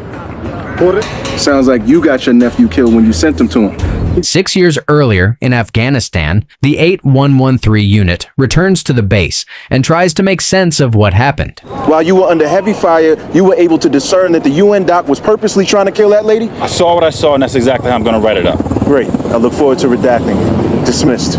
In the present Washington, Nadine heads to the Gravity Metals office and asks to review Wahid's file, but is soon turned down and told to return with a warrant. However, when she returns with the journalist a few days later, she is frustrated to find it empty. But it would help if I knew who your source was. There's someone I gotta talk to. In Texas, becoming increasingly anxious and stressed after the traumatic events she had endured, Julie decides to take matters into her own hands and starts target practicing at a local gun range. On the other side of town, Bob Lee and Isaac head to the mysterious man's trailer and spend a few hours surveilling the residence while fighting among themselves about how to proceed. Meanwhile, the mysterious man, who has been waiting for the Marines' arrival, gives them a subtle sign that he's inside. Isaac! Despite disliking Isaac, Bob Lee can't entertain the idea of a Marine facing such dangers alone, follows him, and tries to give cover to Isaac, who runs around like the grieving madman he is, shooting at the trailer. For the mysterious man, it all unfolds exactly like he planned, and he soon detonates the bomb. Moments later, Bob Lee runs after the mysterious man into the trailer, where he engages in a fist fight with him, but unfortunately loses him, as the man flees. Ceasefire! There's people over there! It seems Isaac is becoming more of an unpredictable liability. The mysterious man then speeds to his room at a local motel, where he tends to his injuries and works on his next move. 6 years earlier in Afghanistan, Isaac and Bob Lee stay up all night discussing the widow's murder. If he says he saw something through the crack of a door and hit that woman's carotid artery, Transfer? disappear. In the present, in Texas, Bob Lee lashes out at Isaac. I had him. Like hell you had him. How many fingers I got up? Always gotta be the hero, huh? Not trying to be anybody's hero. You did this. When Bob Lee and Isaac arrive at the Swaggers Ranch, they are surprised to see Nadine, who soon gives them chilling information. The source was Kurt Zender. I love the guy, but they say he hasn't been doing too well the last few years. Zender used a courier to get the file to Denning, but the courier never showed. What the hell did Zender have in that file? I don't know yet, but Then, Nadine shares that she had a police sketch drawn of Franz and shows it to the Marines, who become paralyzed with shock and confusion as they connect the dots and finally identify their nemesis. Looks like the guy who did this to me. But why now? We found that stuff 6 years ago. 6 years earlier, in Afghanistan, despite his comrades' advice to let it go, Kurt shares his frustration with the ordeal. Do we even know who Johnson told about the wife's transport? Yeah, somebody's shutting people up. On the other side of the desert, Solotov scoops out the American military base, setting a bait for the unsuspecting Marines, which soon works. Solotov. What you got for me, Sergeant? I think I got the name of the sniper. In the present, at the Swaggers' lunch, following the shocking discovery, the trio comes up with a plan, and Bob Lee and Isaac go to see Alex, while Nadine heads to the storage room to investigate Kurt's findings. 6 years earlier, in Afghanistan, the Marines learned about Solotov. I ran his name. Got a mean reputation. He got so good at killing, the Russians called him Prizrik, the ghost. In the present, in Texas, in his motel room, Solotov nurses his wounds while perfecting his American accent and practicing a new persona as a traveling salesman named Travis from West Virginia. Elsewhere, in the dark storage room, Nadine cautiously looks around until she's attacked by a dead man. Special Agent Nadine Memphis. I'm a friend of Bob Lee Swaggers. 8113 is for life. Is that why you've been pretending to be dead? And if you're really a friend of Swaggers, he'll know exactly what I'm talking about. Meanwhile, Isaac and Bob Lee meet with Yusuf and travel to a hospice care facility to speak with Alex. There, Bob Lee receives a call from Nadine, who connects him with Kurt, and he is utterly excited to learn that his comrade had only faked his suicide and is still alive. Back in the storage room, Kurt shares that the death of the courier he sent to Jeffrey forced him to fake his death and lie low. But just as Nadine continues firing her numerous questions, Kurt freaks out, reasoning that if she found him, then his enemies might also track him down and convince the agent that they need to change location.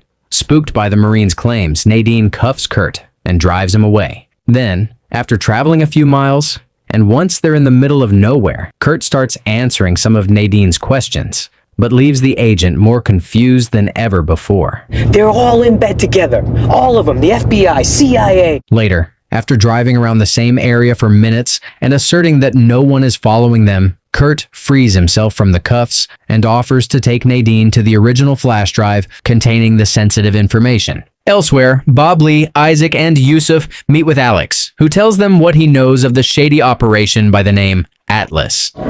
Some call them Atlas. No one knows what the members look like. The Marines then start putting the pieces together and finally figure out Solotov's motives. Donnie. It's about Solotov's identity. He's killing anybody who's seen his face. Then, Alex gives the Marines some tips on how to find Atlas. They have a lot of secrets. You want to find them? Find them many. In Texas, at the shooting range, a man named Bo Winnick disrespects Julie. And just as she tries to defend herself, a man named Travis interferes and stands up for her. After the day session, as they leave the gun range, Julie and Travis get to know each other, and Julie invites the newcomer to the local church's food drive, scheduled to be held the coming Sunday. Well, would you mind to email me the name and address? I won't remember it otherwise. I really look forward to it. Yeah, what's your email?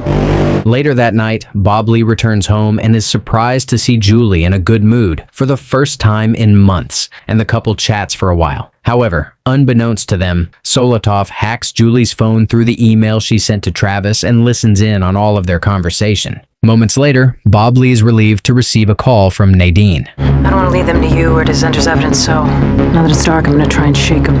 No, I'll call you in an hour and a half with specific instructions. Yeah, okay. Then, after dinner, Bob Lee, Yusuf, and Isaac discuss their next plan of action in detail, while Solotov overhears every single detail and makes his own preparation. Go, our friends, we're going to need some help. Bob Lee might as well call and personally inform Solotov of his plans. Then, at the abandoned oil refinery, Bob Lee provides overwatch while Isaac and Yusuf arrive and wait to meet with Nadine and Kurt. However, soon the Marines go to check out the car tailing Nadine and realize at the last moment that they have been set up. Then, before they can even react, they are ambushed by the Phantasma cartel. While an unarmed Kurt stays back in the car, Nadine and the Marines expertly take out each of their attackers. But before they can approach Kurt, he speeds away. Then, the group tries to figure out the setup. So they even shared a banker, some fancy warden guy down in Mexico. If Solotov knew all his targets were here, why send the JV? The answer to Bob Lee's question becomes apparent a few minutes later as Kurt speeds back to his storage room, gathers all the evidence that's been there all along, and steps back out while calling Bob Lee and proceeds to leave a message. Unfortunately, Kurt never gets a chance to leave the message, as he is shot and severely injured by the ghost he's been chasing for years. Then, Solotov appears out of the shadows, delivers the final blow, and picks up the phone to speak to Bob Lee. There's no shortage of men willing to die for the right price. But you have what you're looking for now, huh? Too bad you involved yourself, Swagger. This could have been the end. He usually ends up standing on the bodies of his dead friends. It's a lot of loose ends to tie up. I'm not tying up loose ends, Swagger. I am burning the rope. As Bob Lee stands frozen in sheer terror, Solotov burns Kurt's body, along with all of the evidence the Marine has spent years collecting, and calmly walks away. Bob Lee has had enough of the violence, enough of the endless saga, and definitely enough of burying his brothers. All of the overwhelming emotions he had spent months suppressing on account of working so hard to figure everything out and put an end to the mess suddenly take over him and suffocate him. Hoping to calm himself, he goes boxing on his ranch and furiously punches the bag as if trying to beat the chaos out of his mind. But none of it works, and despite his best efforts, he finds himself replaying all the tragedy from Donnie's death, to his family's abduction, and to his recent losses in his mind. Cornered by the demons in his mind, Bob Lee spends the next few hours trying to punch away all his grief and anger until he receives a call from the sheriff, who summons him into his office. Grateful for the interruption, Bob Lee swiftly reports to the sheriff's office, and an officer informs him of the numerous bodies of the cartel members discovered and starts the interrogation. Where were you yesterday, Swagger? Do you own a long gun? Did she just ask the sniper that? Then, as Bob Lee proceeds to leave, Sheriff Brown, who is Bob Lee's father, Earl's old partner, and has seen the sniper grow up, pulls him aside and tells him to watch out for retribution from the cartel. At the Swagger's ranch, Isaac, who had stayed hidden in the barn alongside Yusuf, wakes up early and goes through pictures of Lynn on his phone with a broken heart and nostalgically remembers all of the good times they had together. Moments later, Mary brings the Marines breakfast. Mommy says you're a bad man. Then, Bob Lee returns home and lays out a new plan for his comrades. We find him, we cut off the blood and kill the tumor. Following the new plan, the trio of Marines subtly goes to the Phantasma cartel territory and patiently and expertly traces the cartel's operation and finally finds the money truck. Then, Bob Lee hides inside while Yusuf and Isaac tail the truck for support. It's how they do security, high-tech and low-key. The cameras let the bad guys know we know what you look like. Meanwhile, Julie, Estella, and Mary head to church to help with preparations for the upcoming food drive, while unbeknownst to them, Solotov observes each of their movements from a nearby spot. On the other side of Texas, once the truck reaches the desert, Bob Lee ambushes the driver and his partner, forces them to stop the vehicle, and as soon as his partners arrive, pays, and sends the men away. Then, the Marines proceed to wire the truck full of money, with bombs, and lie in wait for the cartel men, whom they know will find out that the truck is stationary from their tracking devices, and rush to check out what's going on. Then, minutes later, as predicted, the cartel men arrive and are ambushed by the Marines, and Bob Lee forces them to connect him with their boss, Carlos, over the phone. Last time, are you Solotov's banker? Bob Lee interprets the man's silence to mean that he's indeed Solotov's banker, and continues to the next step of the plan. To this effect, the Marines let go of the drivers, kidnap the local boss, and start driving to Mexico. In Washington, Nadine discreetly meets with Jeffrey at a local cafe to update him on the latest developments, but she notices that they are being surveilled and freaks out. Then, after changing their location, Nadine calls and arranges a meeting with her now ex-boyfriend Harris. Meanwhile, Travis goes to the church, meets with Julie, Estelle, and Mary, and quickly bonds with the young girl, teaching her how to stand up for herself against another kid. It wasn't so bad, was it? If only Bob Lee knew that the dangerous man he's moving heaven and earth to find was having lunch with his precious family. Elsewhere, Harris meets with Nadine and Jeffrey and tries to warn the agent. You're wasting your time. You came all the way over here to tell me that? In Mexico, the Marines reach Carlos's highly guarded estate, survey it from afar, and come up with a plan. They then order their hostage to drive to the mansion, and while Yusuf provides overwatch from the hills, Isaac and Bob Lee hide in the car. Tiene días francotiradores en Las Colinas. In Las Colinas! Then, with the remote support of Yusuf, Isaac, and Bob Lee, they massacre the numerous guards to reach Carlos, freaking out in his office, and order him to empty out Solotov's accounts at gunpoint. In Texas, at the shooting range, Bo disrespects Julie and tries to push her out of her lane. Annoyed and suddenly triggered, Julie shoots Bo's ear off and storms out. In Washington, Jeffrey accompanies Nadine to her apartment and watches as she packs her stuff. However, the duo is soon ambushed by a group of men and barely escapes capture by hiding in the closet. In Mexico, while the Marines wait for Solotov's arrival, Bob Lee joins Yusuf on overwatch duty, but soon things go sideways. Ali! He's in the truck with me. Before Bob Lee reaches the car and checks on Yusuf, the car explodes, and he watches in utter grief as another member of his unit takes his last breath. Bob Lee rushes into the mansion in hopes of finding Solotov, who rushes to the office to face off with Isaac. However, before anyone can respond to his presence, Solotov jumps out of the window and flees. Moments later, Bob Lee forces Carlos to give him his notebook, full of sensitive information on the numerous bank accounts. But Isaac kills the banker, which infuriates Bob Lee. Soon, the estate is swarmed by the federal police, and seeing that the odds are stacked against them, Isaac and Bob Lee impersonate the officers and flee. So he could kill one of our guys, we can't kill his? It's not strategic. Seeing that he can no longer reason with Isaac, despite being one of the last two standing, Bob Lee announces that they should go their separate ways, as soon as they get to safety, which Isaac agrees to. In Mexico, the Marines speed back to their country, but are soon shocked to run into the federal police. Isaac and Bob Lee are arrested by the police chief named Acevita and taken to jail. Where's my truck? Impound. You'll be charged against your bill. In Washington, Nadine and Jeffrey decide to stay at different hotels, switching locations every day. Then, Nadine goes through all of the journalist's documents and finds something peculiar in Kurt's file. Discharge papers with the psych report attached? Did you ask for this?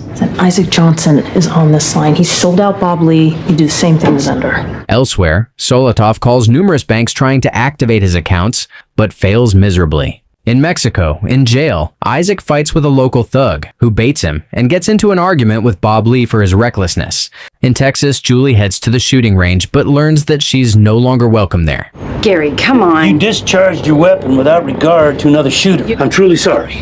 Gary! I'm sorry. As she leaves the arena disappointed, Julie runs into Travis. Mary has her first communion this weekend at the church, and Bob Lee wouldn't miss it for the world, so it'll give you a chance to meet him. In the Mexican jail, Bob Lee and Isaac study their new environment and learn that there are no cameras anywhere in the compound. Hoping to use this to their benefit, they try to come up with a plan of escape, but soon get into an argument. My wife, they killed my code. I don't give a shit. Then, once the duo comes down, Isaac brings up the events of the past year, tries to explain the matter from his side, and, to Bob Lee's surprise, takes responsibility for all the mistakes he made. The duo then discusses setting a small fire in the yard, which they will use as a distraction for their escape. However, before they can work out the details, Bob Lee is called into the office. Of Carlos Cruz's safe. And I'm the only person standing in between you and them. Give me the contents of the safe, and you can go free. Despite the chief's warning that every one of the prisoners is linked to the cartel and is not shy about committing crimes for money, Bob Lee announces that he doesn't know anything and is sent back. At Swagger's ranch in Texas, Solotov continues using the listening device and soon learns that Bob Lee's still in Mexico. In Washington, Nadine reaches out to Angela and convinces her to help in verifying Kurt's psych evaluation. Then, Nadine, Angela, and Jeffrey drive to the Marine Records facility. You can access the files, you just can't remove them. I'm just looking for confirmation. Pull enough cards and eventually the house will collapse. In Mexico, the chief gives the Marines a tough ultimatum. Or one of you will give me what I requested. As you wish. Métanlos. Then, seeing the men's reluctance to cooperate, the chief locks them in small wooden solitary cells. In Washington, after patiently waiting for a few minutes, Nadine follows her gut, warning her that something is wrong, heads into the facility, and is shocked to learn that Angela has disappeared with the documents. In the Mexican jail, across the solitary cells, Bob Lee and Isaac chit-chat for a bit, before the sniper asks Isaac about his reasoning for dragging him into the turmoil. There were a lot of times I sent you out into the field, expecting you to get killed. Later, Bob Lee is presented to the chief and hears a shocking detail. Your friend will not give me what I want, so play along, Gringo. Is this Isaac's way of making up for everything he did to Bob Lee? In Texas, at the hardware store, Julie is accosted by a couple of Bo's friends and soon runs into Bo, who ignores her offer to pay for his medical bills and informs her that he's looking to sue her for hundreds of thousands of dollars for his injuries. Stay the f away from me. In Mexico, as the prison guards drive him away, Bob Lee realizes that they're planning to kill him, and despite being cuffed, attacks and overpowers both of them. And my friend? Lo mismo, cuando le dejas saber a lo que quiera. In Washington, Nadine searches for Angela at the base, but is disappointed to learn that she has disappeared. Then, as she and Jeffrey search her room, they find a picture and use it to find her location. In the Mexican jail, the chief asks Isaac for the information. We already searched his truck. Be more specific. It's not mine. This isn't the Four Seasons. Meanwhile, now disguised as a cop, Bob Lee goes to the car impound, attacks the operator, and recovers both his and Isaac's wallets, passports, and Carlos's notebook and phone, and leaves on a motorcycle. Elsewhere, seeing the Mexican alert for Isaac online, Solotov tracks the Marines to the jail and, after disguising himself as an ATF agent, goes to speak to the chief. There, while Isaac discreetly frees himself and hides, Solotov kills the chief. Then, Isaac waits for the right moment, steps out of hiding, takes a weapon from the chief's corpse, and flees. In the U.S., Nadine and Jeffrey locate Angela in an apartment in Columbus, Ohio, but she refuses to explain herself there, fearing that someone will locate them there. Memphis, you have no idea the shit you just stepped in. Yeah, I get that a lot.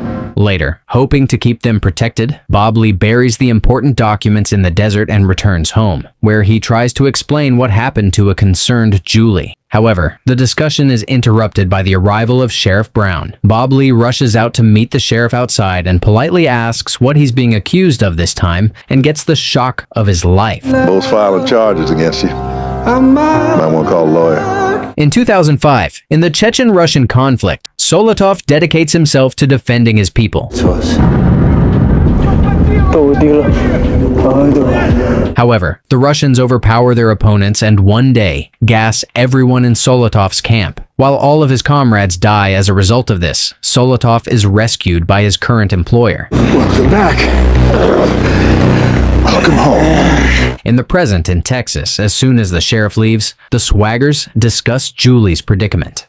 You're facing felony assault. That's 2 years minimum. The guy was being an asshole, Bob Lee. It's not like I planned it, okay? The guy pissed me off and the gun went off. It feels small compared to the things that you've seen and you've done, but I'm scared, okay? I'm not... Then, Bob Lee tries to convince his wife to take Mary away and go into hiding until everything calms down. However, Julie shuts off the topic and promises to discuss it after Mary's communion the next day. Elsewhere, Angela shares what she knows of Atlas with Nadine and Jeffrey and explains that she was forced to sign Kurt's psych evaluation report, which was planned to be used to discredit the Marine so that no one will believe him when he eventually shares what he knows. Zender's story was true. Which part? All of it. In Texas, Bob Lee daringly calls Solotov's employer. So you also know I got your money. Keep your phone on, and Solotov will call you. That night, as Bob Lee prepares for Overwatch over his ranch, he argues with his wife, who details how much the endless saga of violence and fear is affecting both her and Mary. Elsewhere, on the U.S.-Mexican border, despite his best efforts to stay invisible, Isaac is caught by some militia soldiers, with whom he gets into a scuffle until U.S. Border Patrol officers arrive on the scene and take him into custody. That night, while on overwatch duty over his ranch, Bob Lee receives a call from Solotov.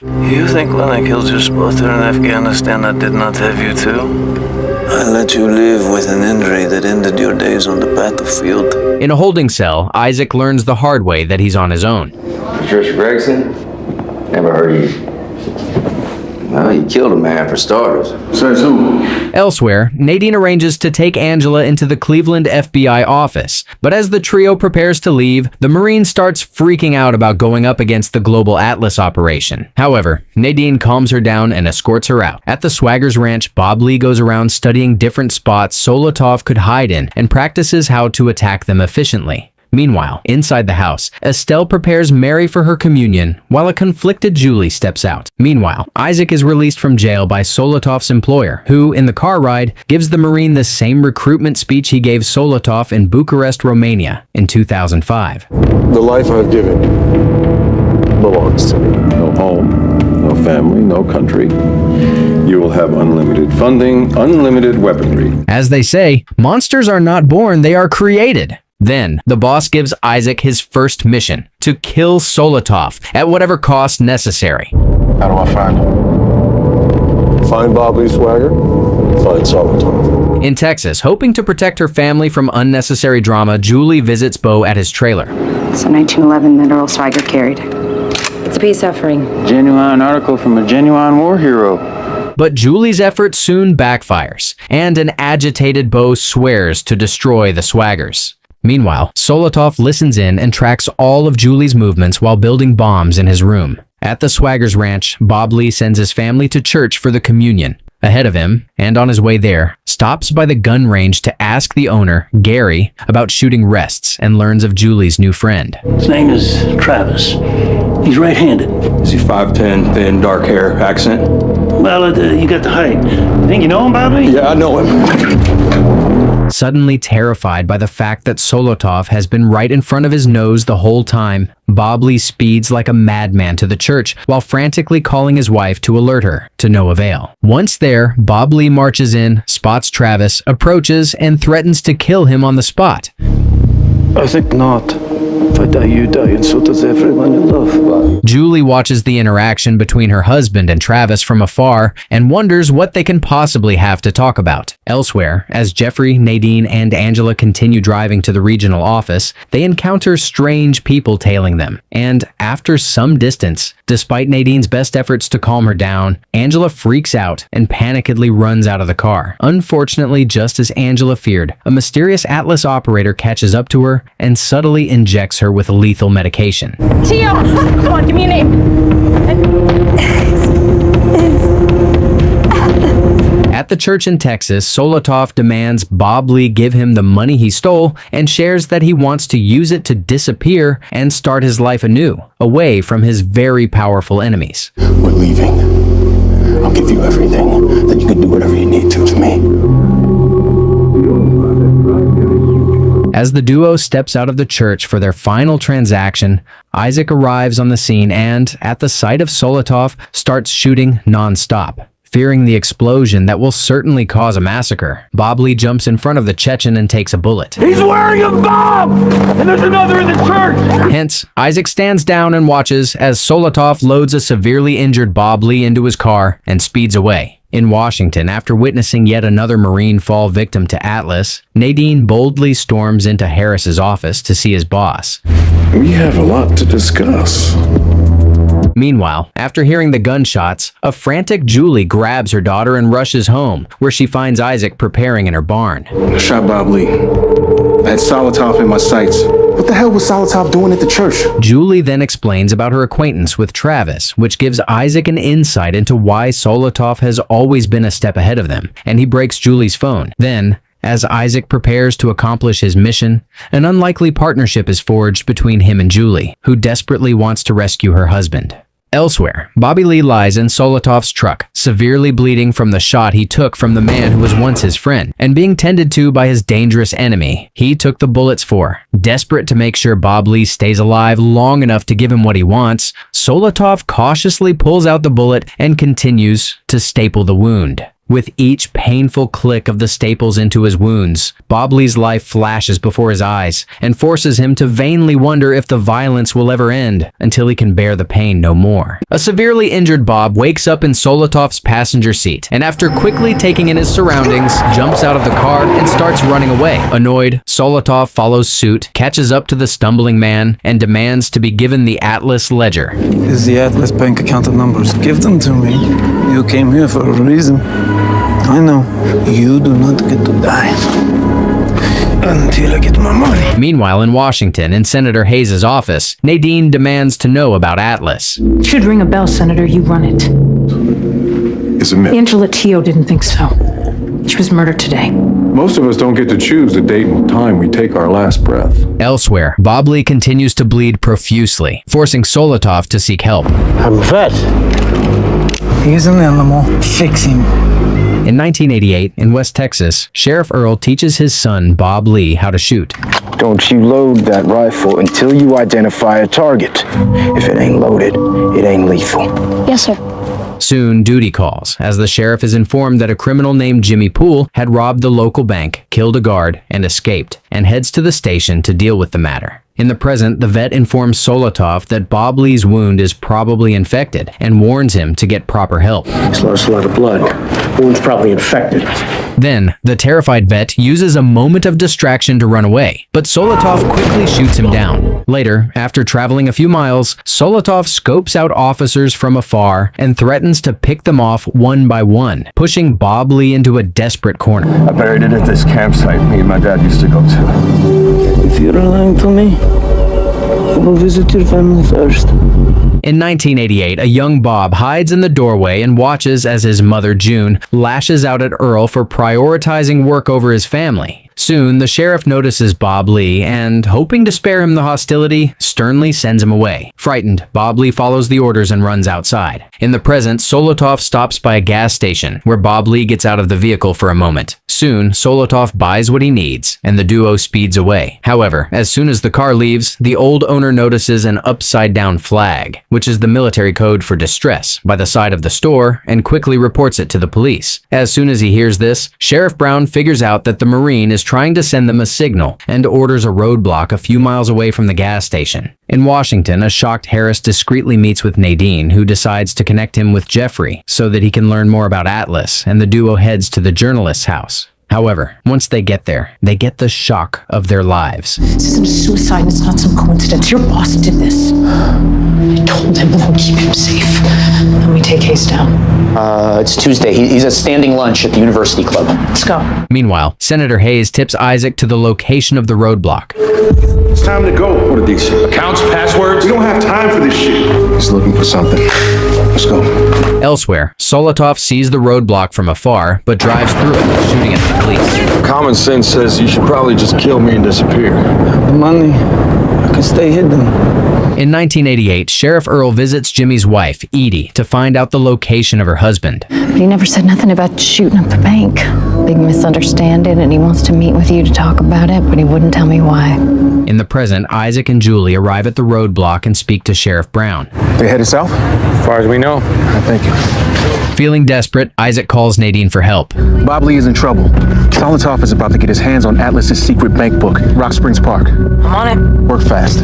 Meanwhile, Solotov and Bob Lee reach the campsite, and as the Marine leads the way to the buried ledger, Solotov explains that both he and Bob Lee share the same goal to destroy Atlas. However, tired of all the violence and bloodshed he had witnessed in the name of such a mission, Bob Lee blatantly states that he wants to have nothing to do with Atlas and doesn't even want to fight against them unless he or his family is directly targeted. Amused by the Marine's response, Solotov asks him shocking questions. Have you forgotten about your father? The official report said your father was alone when he died. How could Solotov have known that? In 1988, a young Bob Lee, who's ordered to go outside, runs to his father's squad car and hides inside for hours, unbeknownst to the sheriff. Later, Sheriff Earl heads to the windmills to meet with Jimmy, who suddenly gets jittery and opens fire on him. As a shootout ensues, the sheriff manages to kill Jimmy, but is shot twice in the process. Hence, the sheriff stumbles to his squad car and calls in the incident and his injuries over the radio, but is shocked to see his young son hiding in the back seat. However, before he can process what he sees, to the horror of the young boy, the sheriff is shot a third time and dies on the spot. In the present, in Washington, with the help of Harris, Nadine meets with Senator Hayes. Turns out I was mistaken. As I said, you were.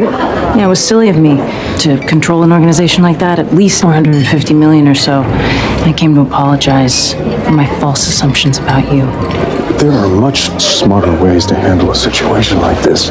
Make sure it doesn't stiff you on the check. Moments later, the outraged senator fires Harris. At the campsite, Solotov continues hammering the Marine with haunting questions. Do you think Isaac Johnson recruited you by accident? You're getting the money. No need to run psyops on me. Meanwhile, in Washington, a high-level Atlas operative named John Wheeler approaches Senator Hayes. If their eyes are on the money, all the better for us. You'll have everything you need when it's time. At the campsite, the snipers finally reach the location where the ledger is buried, and Bob Lee points it out to Solotov, who quickly digs it up and takes a moment to appreciate the small ledger that has the power to unlock his future. However, Bob Lee waits for a moment of distraction, summons all his strength to attack Solotov, and kills him. In 1988, Sheriff Brown arrives at the windmill, finds a terrified Bob Lee, and, hoping to keep him as safe as possible, quickly hides and escorts him away before anyone finds out his presence. In the present, Isaac and Julie quickly reach Bob Lee, who has almost passed out, and rescue him. Then, Isaac takes the ledger, bids the Swaggers farewell, and disappears. In Washington, Isaac waits for Senator Hayes in his room and shows him the ledger. Bob Lee is willing to forget about the ledger and Atlas. What about Agent Memphis? I'll handle her. We'll find charges that stick. Then, as the senator falls down, dying from his poisoned drink, Nadine appears out of nowhere and stoically watches him. You sure you want to go down this road? Atlas. Laws aren't going to stop them. I resigned from the FBI this morning. Time to start my new job. Elsewhere, after reading news of the senator's death, John calls his superiors. Yes, but I'll still need the card. A few days later, at the Swaggers Ranch, Anna, who's staying with her sister Julie, and Mary hang out, while Bob Lee recuperates and thinks about Solotov's words, which keep eating away at him, and wonders if there really is something to them. He knew that I was there. Nobody knew that. However, finally relieved to have her husband safe at home, Julie encourages him to put a pin in the matter and spend some time with Mary. Then, after promising his wife that he just wants to talk to the prison guard, Rick, about Jimmy Poole's prison escape just so he can finally put everything to rest, Bob Lee heads to the prison. Jimmy sweet-talked his way into the work farm here to be closer to his wife. He was a criminal. They don't tend to operate with a plan. Jimmy asked to use the head and never came back. Then, Bob Lee notices the Bama Cattle Company across the street and wonders out loud if the rumors about the company hiring undocumented laborers are true. Instead of responding, the guard becomes nervous and defensive and rushes away to make a call. We got a problem. Bob Lee Swagger just paid a visit to Wilson Penitentiary. In Washington, Nadine and Isaac visit Patricia and ask for help to stop Atlas. You think Hayes was the end of the line? Maybe you should have asked Hayes before he had his heart attack. In Texas, Julie visits Sam to discuss her case against Bo and shares her husband's latest mission to find the truth about his father's death. He won't find much about Earl's death. 2 shooters, 2 dead. Well, Meanwhile, Bob Lee reaches out to Sheriff Brown, who gives him Jimmy's file and takes him to the building where the old robbed bank used to be. There, with the help of the sheriff, Bob Lee constructs the events of the robbery and figures out that Jimmy had help. Later, at dinner, noticing how distracted Bob Lee is, Julie tries to engage him in conversation so that Mary wouldn't be upset. Bob Lee tries his best to enjoy his family's company, learns that Mary is planning to repaint her room blue, and promises to buy her the paint. In Washington, Nadine and Isaac convince Harris to access Senator Hayes' safe and give them the contents. Hence, a nervous Harris heads into his old office, pretending like he still works there, opens the safe, and starts emptying it. However, soon, to Harris's utter shock, uniformed officers stormed the office, arrested him, and took all the contents of the safe. Then, Harris finds himself in an interrogation room, worried out of his mind, thinking about what the arrest would do to his career, and is relieved to see Isaac, Nadine, and Patricia walk in. We needed to get it out of his office without Atlas knowing. Bill's off duty. There'll be no record. Meanwhile, John impersonates an FBI agent, goes to the late senator's office, but is disheartened to see that the safe has been emptied out and rushes out. In Texas, as Bob Lee stops by a gas station and starts refilling his car, he sees two men enter the store and open fire at the attendant. The Marine reacts instinctively, heads inside, and neutralizes both men. Later, the police arrive, and after learning that the men work at Bama Cattle, Bob Lee shares his suspicions with Sheriff Brown that the men were sent to attack him after his inquiry about their employers and demands to talk to them. And any other sane person would call 911. There's nothing there. That evening, Bob Lee gets home late, and as he passes by Mary's room, he remembers the paint he promised to buy her and feels terrible. Hoping to assuage the upset young girl, Julie spends some time with her, playing games until she falls asleep. Later, as Bob Lee thinks about everything he's found out so far and tries to figure out what it all means, a frustrated Julie, who's getting tired of single-parenting Mary and making excuses for her husband, approaches him, asks him to turn in as soon as he can, and retires to bed. In Washington, Isaac, Nadine, Patricia, and Harris go through the late senator's documents and are quite shocked by what they find. What is this? This is a kill list. In Texas, Bob Lee goes to the Red Bama office the next morning and speaks to Red Bama Jr. and his guard, Bert. I want to know why this company offered Jimmy Poole a job. Or else why would you send two amateurs to kill me at a gas station? They give you my name or something? Nope. When I hunt, I like to look at my prey up close. Like where it's weak. Later, at the Swaggers Ranch, Sheriff Brown arrives and scolds Bob Lee for going to Bama Cattle and informs him that Red Bama Jr. has now taken out a restraining order against him. Then, seeing how convinced the Marine is that there is some hidden conspiracy in his father's death, Sheriff Brown takes Bob Lee to the station and plays him Earl's last radio call from the night of his standoff with Jimmy, which he believes will settle the matter once and for all, and assure Bob Lee that the bank robber killed his father. That was a different gun. Oh, Jesus. No, listen. Jimmy Poole and my dad were 20 feet apart. They would have come together. There was a second shooter. With this revelation, the rabbit hole deepens and leaves the duo with more questions than answers. Then, desperate to get to the bottom of everything, the duo approaches Sam and convinces him to approve of Earl's exhumation. The next day, after the exhumation of Earl's body, the medical examiner examines the body and reveals his findings. And the bigger one at 173. 173 is a rifle round. After registering this, Bob Lee has a chilling revelation. My dad was killed by a sniper. In the evening, Bob Lee studies his father's files from a mission in Vietnam and learns that after Earl rescued his fellow soldiers from a raid, his commanding officer had congratulated him on his bravery and promised him a promotion. Then, Nadine, Isaac, and Harris arrive at the Swaggers Ranch, brief Bob Lee about everything they have learned so far, and the group brainstorms to figure out how to connect the dots. Why the hell would Atlas want to kill your dad? No idea. After hearing this and considering everything, Bob Lee concludes that Atlas had killed his father. Meanwhile, Red Bama Sr. meets his son. Going after Swagger with a couple of illegals? What in hell is wrong with you? I'm really sorry. He then makes plans with his right-hand man, Bert. My son needs to learn that the way you hit your target is to know where it's headed. In Baltimore, Maryland, Isaac and Nadine search for Carlita, who tracks them down and unexpectedly meets them. What do you want from us? You're not the only ones who want to take down Atlas, but you know as well as I do it's the only way off their kill list. Them or you. In Texas, Harris and Bob Lee track down Rick and find him drunk out of his mind. You lied to me about Jimmy Poole. The hell I did! How much you get, Rick? The duo then follows the guard to the slaughterhouse. What business does that backwoods drunk have with the Undersecretary of Agriculture? Inside, Rick demands more money in exchange for keeping his mouth shut, which annoys Red Bama Jr. But before he can settle the matter, Red Bama Sr. appears out of nowhere and fatally stabs Rick. His clothes, toss his body in the chute.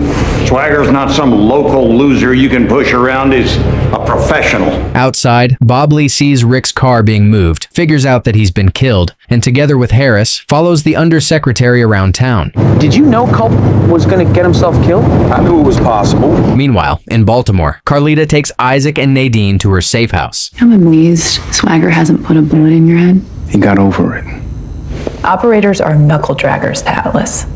Grunts. They have to coordinate with the higher-ups to know how to handle the bodies. In Texas, Bob, Lee, and Harris follow Red Bama Sr. to a country club and confront him. Then why did you pay Rick Culp to help Jimmy Poole escape from prison?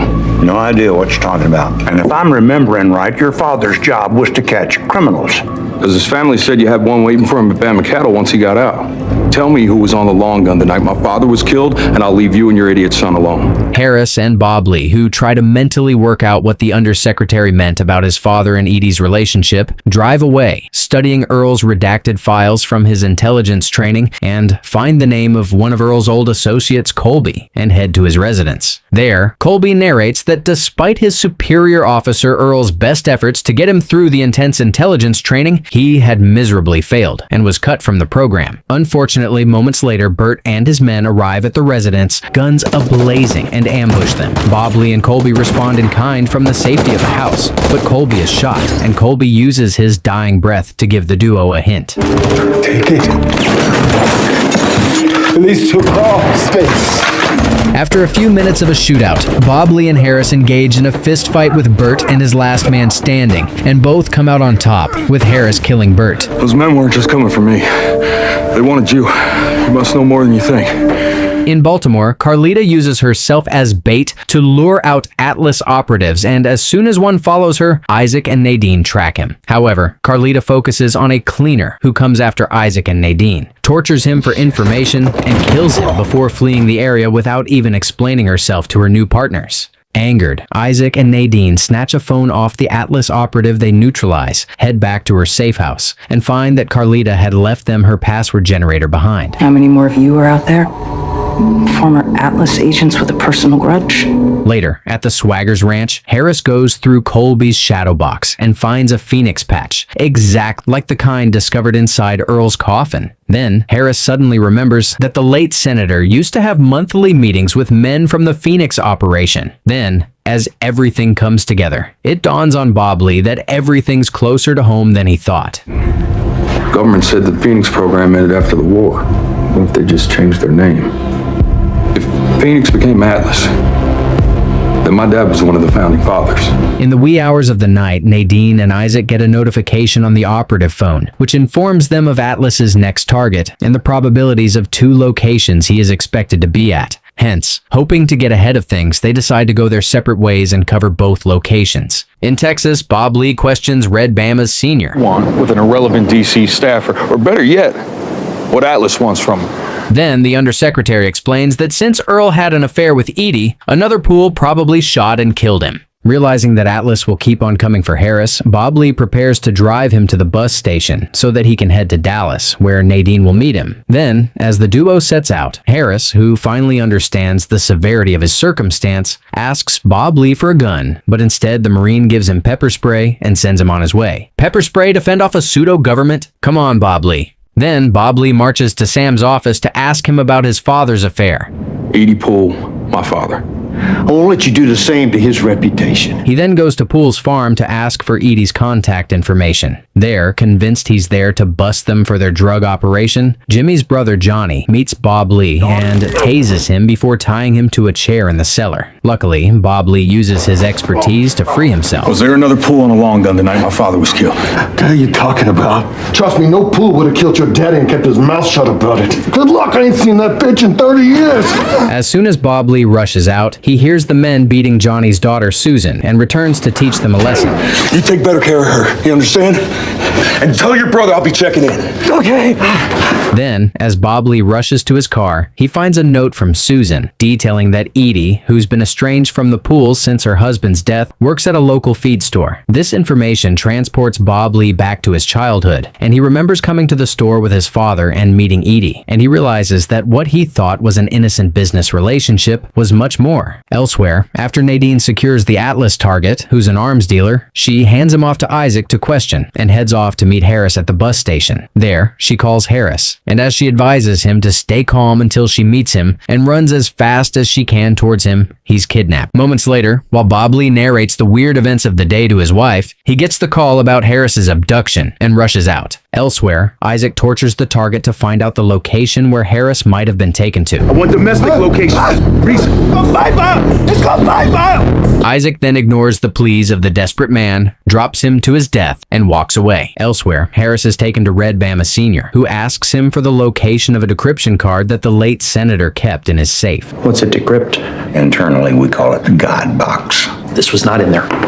In Texas, Julie finds Susan's note, heads to the feed store to speak to Edie, and learns that she did, in fact, have an affair with Earl, and that the duo had managed to keep it a secret at the time. Edie then gives Julie old letters she and Earl wrote to each other, so that Bob Lee can read them. Meanwhile, following the information from the target, Nadine, Isaac, and Bob Lee meet in Tulsa, Oklahoma, and discuss their mission to rescue Harris. The next morning, the trio heads to the mine, where Bob Lee discreetly sneaks into the house to see Harris being interrogated about the device one last time, and when he fails to provide useful info, he's taken to the mine to be executed. Then, Nadine causes a distraction to lure guards away, while Bob Lee follows Harris to the mine. All hell breaks loose as a gunfight ensues between Nadine, Isaac, and the guards.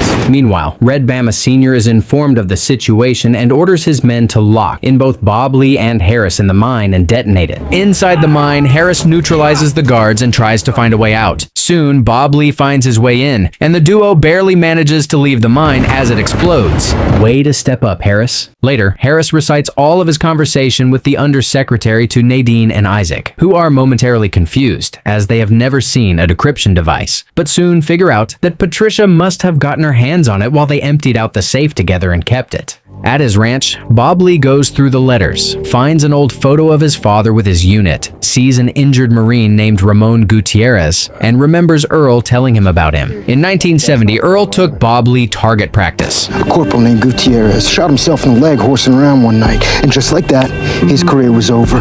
Elsewhere, the undersecretary is ambushed in his car by John, who demands to know where the card is. I've been working on this mission for 3 years, which makes me indispensable. Find the card.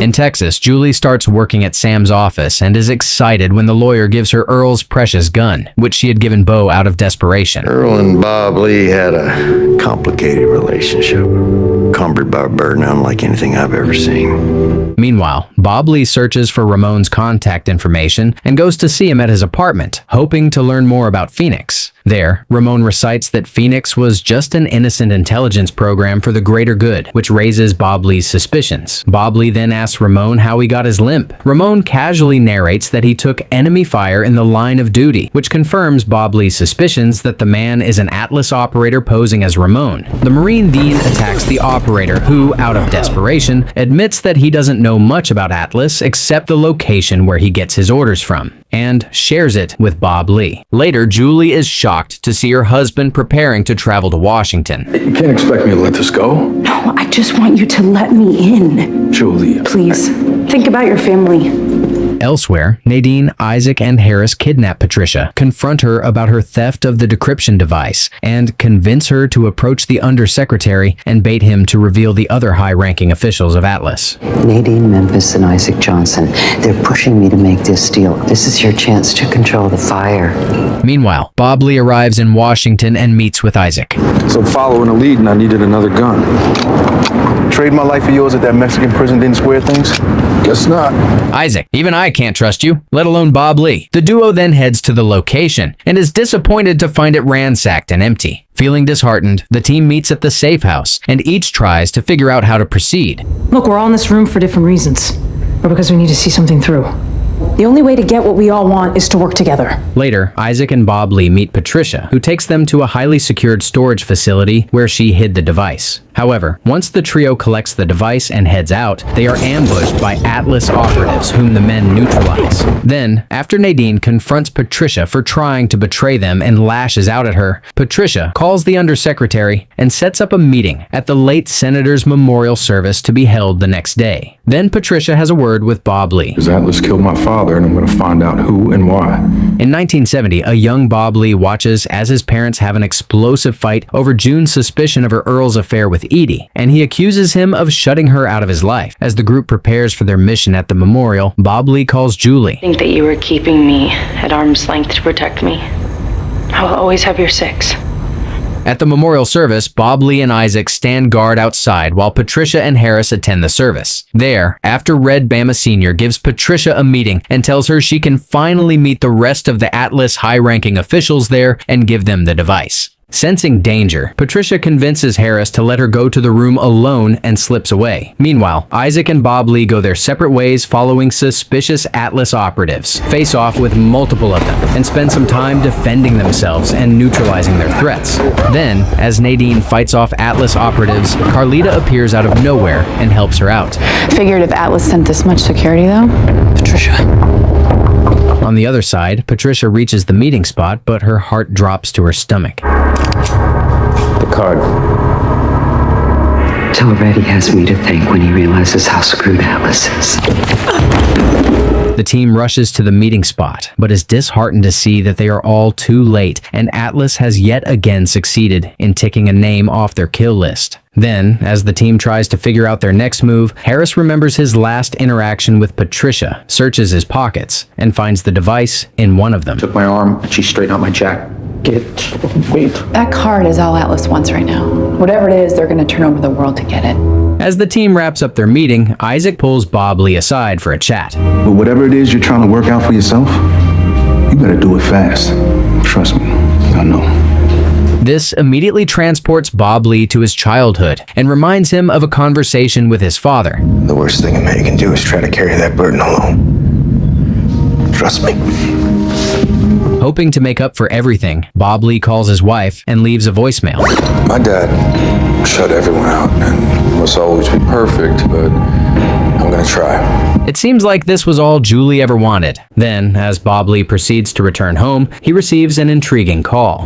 Ramon Gutierrez. Patricia Gregson said you wanted to talk to me. Bob Lee and Isaac cautiously start their journey to Bloomsville, Maryland, to meet the real Ramon and get on the bus. However, after a few minutes of driving, Bob Lee notices something peculiar. This bus just got on a highway headed south and Bloomsville is north. He's shooting the guy for making a wrong turn. Then, as Bob Lee approaches the driver, both he and Isaac are held at gunpoint. Gutierrez, nice to meet you.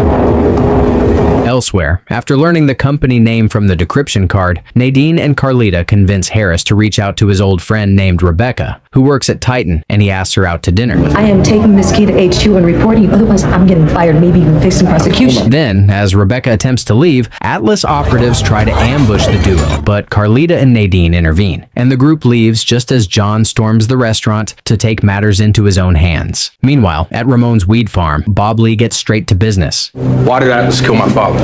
Your father was going to tell the world about them. Your father had innocent blood on his hands. Shocked out of his mind, Bob Lee tries to defend his father. Deep down, you know he had a darkness inside him. Your father wasn't just following orders. To make matters worse, Ramon adds that Earl had started volunteering his expertise to Phoenix and had even developed the current mission algorithms Atlas uses with another operative named Catherine Mayfield. Ramon then reveals that on his last mission with Earl, the unit had gotten their orders from a mysterious source and had gone into the mission without uniforms, dog tags, or American weapons, and tried to take out a military general. However, once inside, Ramon had realized that the target wasn't a soldier at all and tried to inform Earl, who's too focused on completing the mission to care, and ended up killing both the man and his woman companion in cold blood. He was a guy who seemed to enjoy Vietnam way more than he liked racing his family, but he had a code. There were lines he wouldn't cross. Then, as ordered by Ramon, Isaac and Bob Lee sit around waiting for a secure transport back, which seems like the first quiet moment Bob Lee had had in months to reflect on everything, and the turmoil inside him boils over. Despite defending his father out loud, inside, Bob Lee is in utter agony, as with each new piece of information he finds about his father, he feels like he never really knew the man he adored and had idolized all his life, and struggles to reconcile this version of Earl with the one he grew up admiring. He had accepted the affair, but this? War changes people, yes. He knows that more than anyone, but into a war criminal? Now, as far as Bob Lee was concerned, that was a choice one actively makes, and there was no excuse for that. Hoping for a distraction from the loud inner crisis, Bob Lee asks Ramon about his injury. Your father acted surprised. Then he signed paperwork saying I was injured during the mission. I smiled for the picture the next day and kept my mouth shut. What do you know about Atlas now? Not a thing. Unfortunately, his attempts backfire and leave him wondering if there was a way out of the insanity, no matter how unorthodox. Why did Earl stay? Take some comfort in the fact that he wanted to make it right.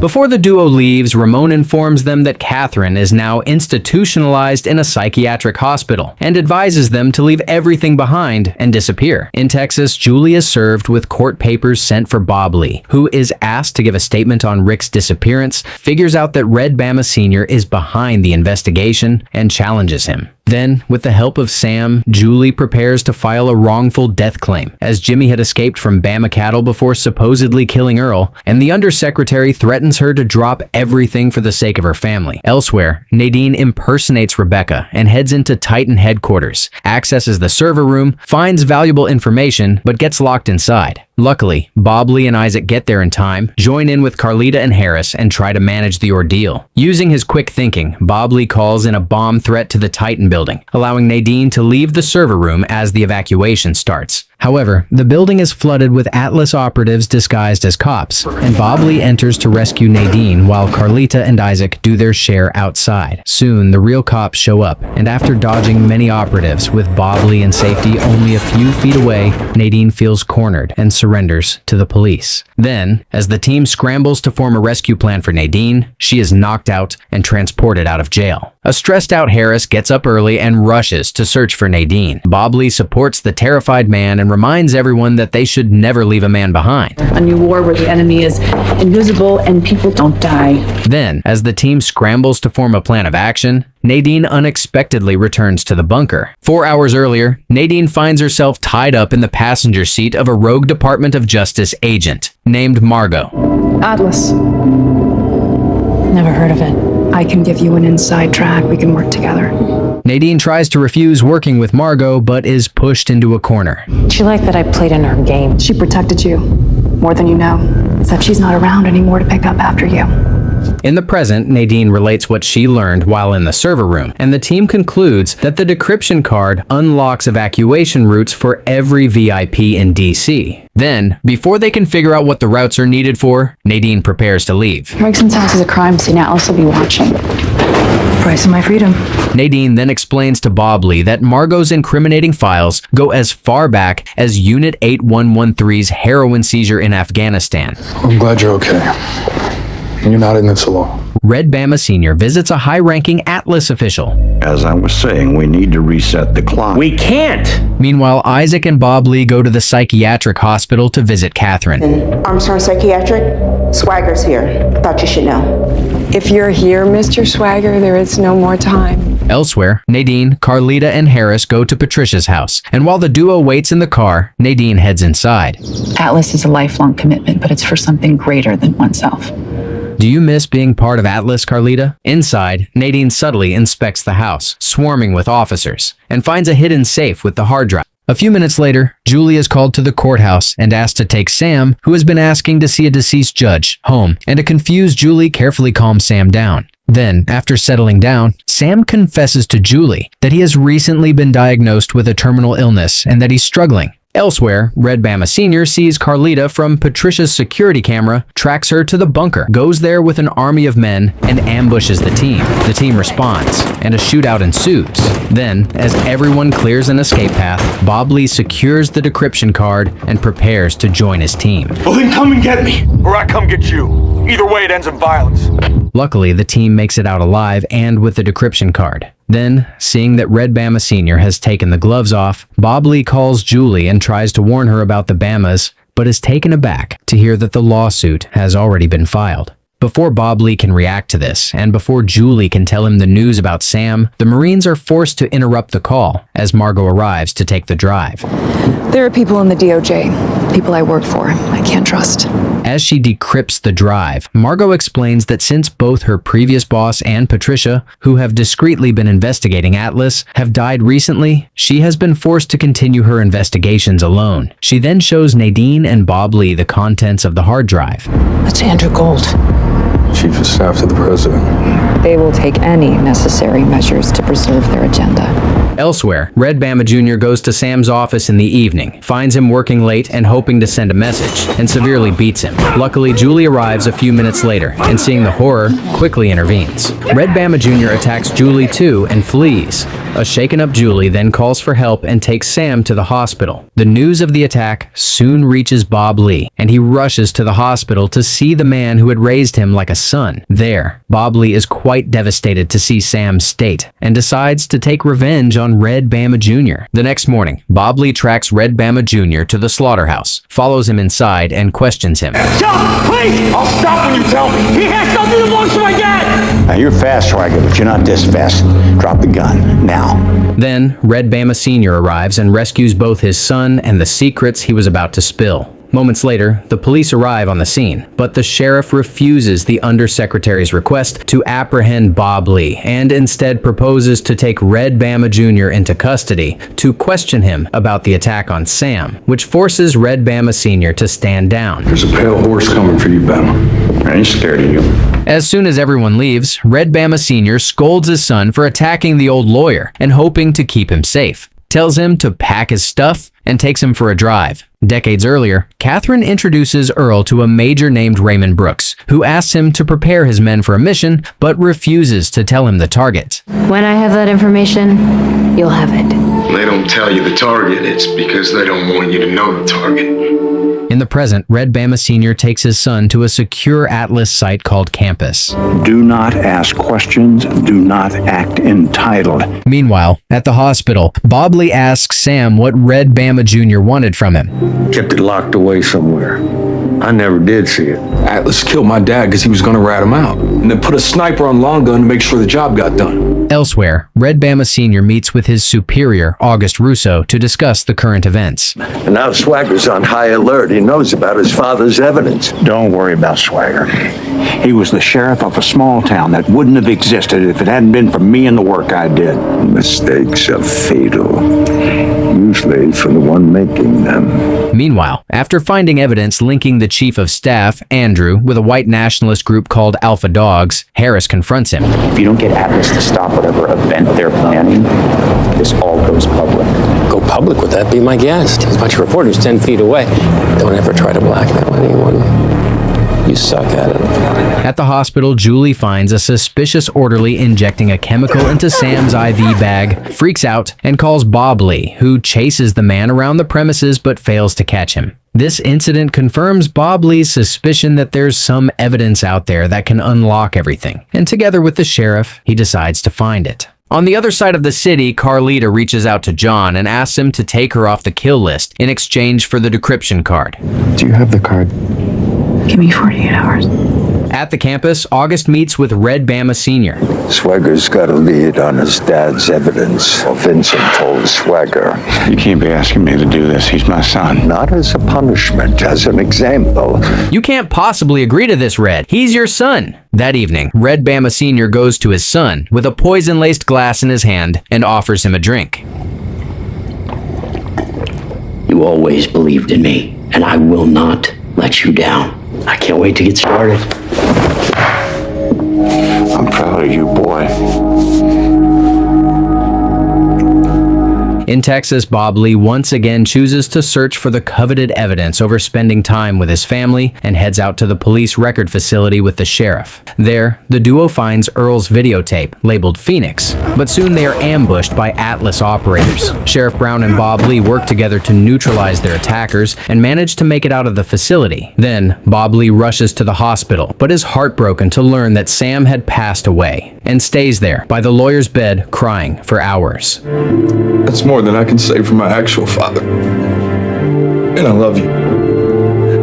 On the tape, decades earlier, on a mission, Major Raymond lines up non-English speaking Cambodians, confiscates their drugs, asks them to reveal their boss, and when they fail to do so, starts to kill them in cold blood. Outraged by this, Earl stands up to the Major, orders him to stop the killing spree, and punches him. Then, Not wanting anything to do with the crime, Earl leaves with his team. Elsewhere, Andrew presents Judge Raymond to the public. That I accept the president's invitation that I serve our country one last time.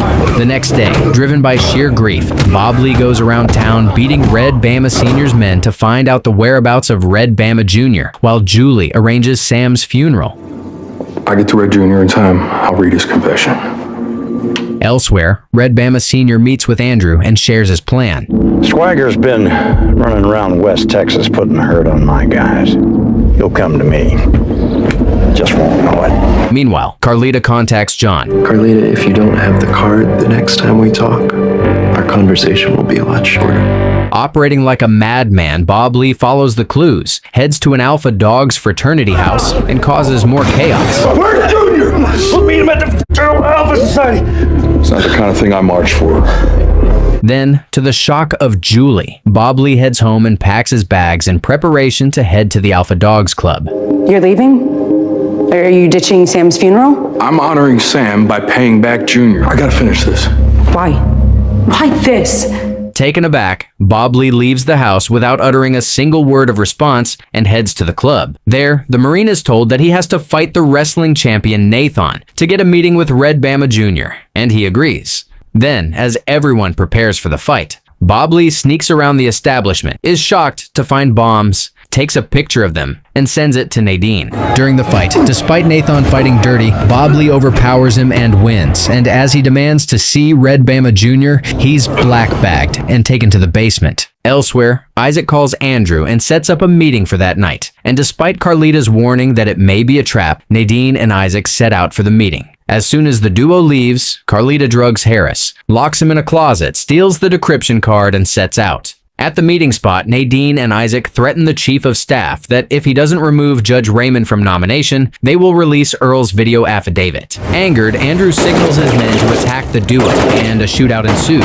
Then, Andrew angers Isaac by talking about Lynn's death, and the Marine stabs him to death, infuriating Nadine. As Nadine and Isaac flee the area, Atlas operators clean up the scene and stage Andrew's body to make it look like he died by suicide. At the Alpha Dogs Club, Bob Lee is taken to see Red Bama Sr., who ties him up and tortures him. Shouldn't that duty include protecting your son? He was a casualty of war. My own flesh and blood put my country at risk. You killed him? You damn right I did. Through the agony, Bob Lee manages to ask Red Bama Sr. about his father's death, is shocked to hear the undersecretary wasn't the second shooter, and wonders if he should believe him. Luckily, as Red Bama Sr. prepares to kill Bob Lee, Nadine, who has tipped off Margot about the bombs at the club, Isaac swarms the establishment with backup, forcing the undersecretary to flee, and soon Nadine and Isaac rescue Bob Lee. However, in the aftermath, Margot is disappointed to learn that all of the bombs have disappeared. Then, realizing that Atlas is using the gullibility and hatred of the white nationalists to do its bidding and orchestrate an attack, the team wonders where it could have been taken to. Elsewhere, Carlita meets with John and hands him the decryption card. I'm happy I won't have to kill you. Later, as Bob Lee gets patched up, he calls Julie. I didn't expect you would. Honey, I had to do this. No, you didn't. All right, well, I'll get on a plane as soon as they'll let me. Don't come home. Not until you're ready to stay. You had to see that coming, Bob Lee? The team wonders where Harris, who hasn't been answering his phone for the last few hours, and Carlita are, and are soon even more enraged to see that the decryption card is gone. Then, as Isaac starts suspecting that the duo had swindled them out of the card together, the team discovers a groggy Harris locked in the storage room. Don't you ever stop assuming the worst in people? Guys, shut up for a second. Then, they are mystified to find a tracking device. It's a military-grade GPS tracker. They call it a dagger. They then follow the tracker, learn that it's heading towards a nuclear dump site, and Bob Lee volunteers to follow it. Go home, be with your family. We got this. I can't go home. Then, Bob Lee and Isaac partner up to follow the tracker, while Nadine and Harris stay back and try to work out ways to get Judge Raymond to step down from the nomination. Elsewhere, John and Carlita are driven to the campus, and once there, Carlita is welcomed by August. A decade earlier, Jack interviews Carlita to recruit her into Atlas. The FBI rejected you. You must submit. In the present, August interviews Carlita, who explains that she had used her status on the kill list to infiltrate Nadine's team, shares her analysis of their personalities, and proposes to exploit their personal differences to create a rift and turn them against one another. She then reveals how much they know about Atlas's plans. In Texas, with the help of Anne, Julie hosts Sam's funeral reception at her house, and despite asking her husband to stay away, spends the whole day staring at the door expectantly, wishing Bob Lee would return. Elsewhere, Isaac and Bob Lee follow the tracker and are ambushed. What the hell, man?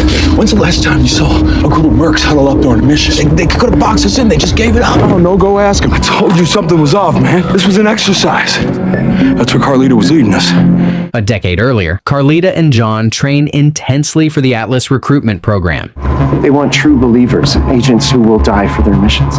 Moments later, John is injured, and despite the hard and fast rule to complete training missions alone, Carlita rescues him. In the present, John interrupts Carlita and August's meeting to report that 2 intruders have been detected on the premises. 2 intruders inside the perimeter.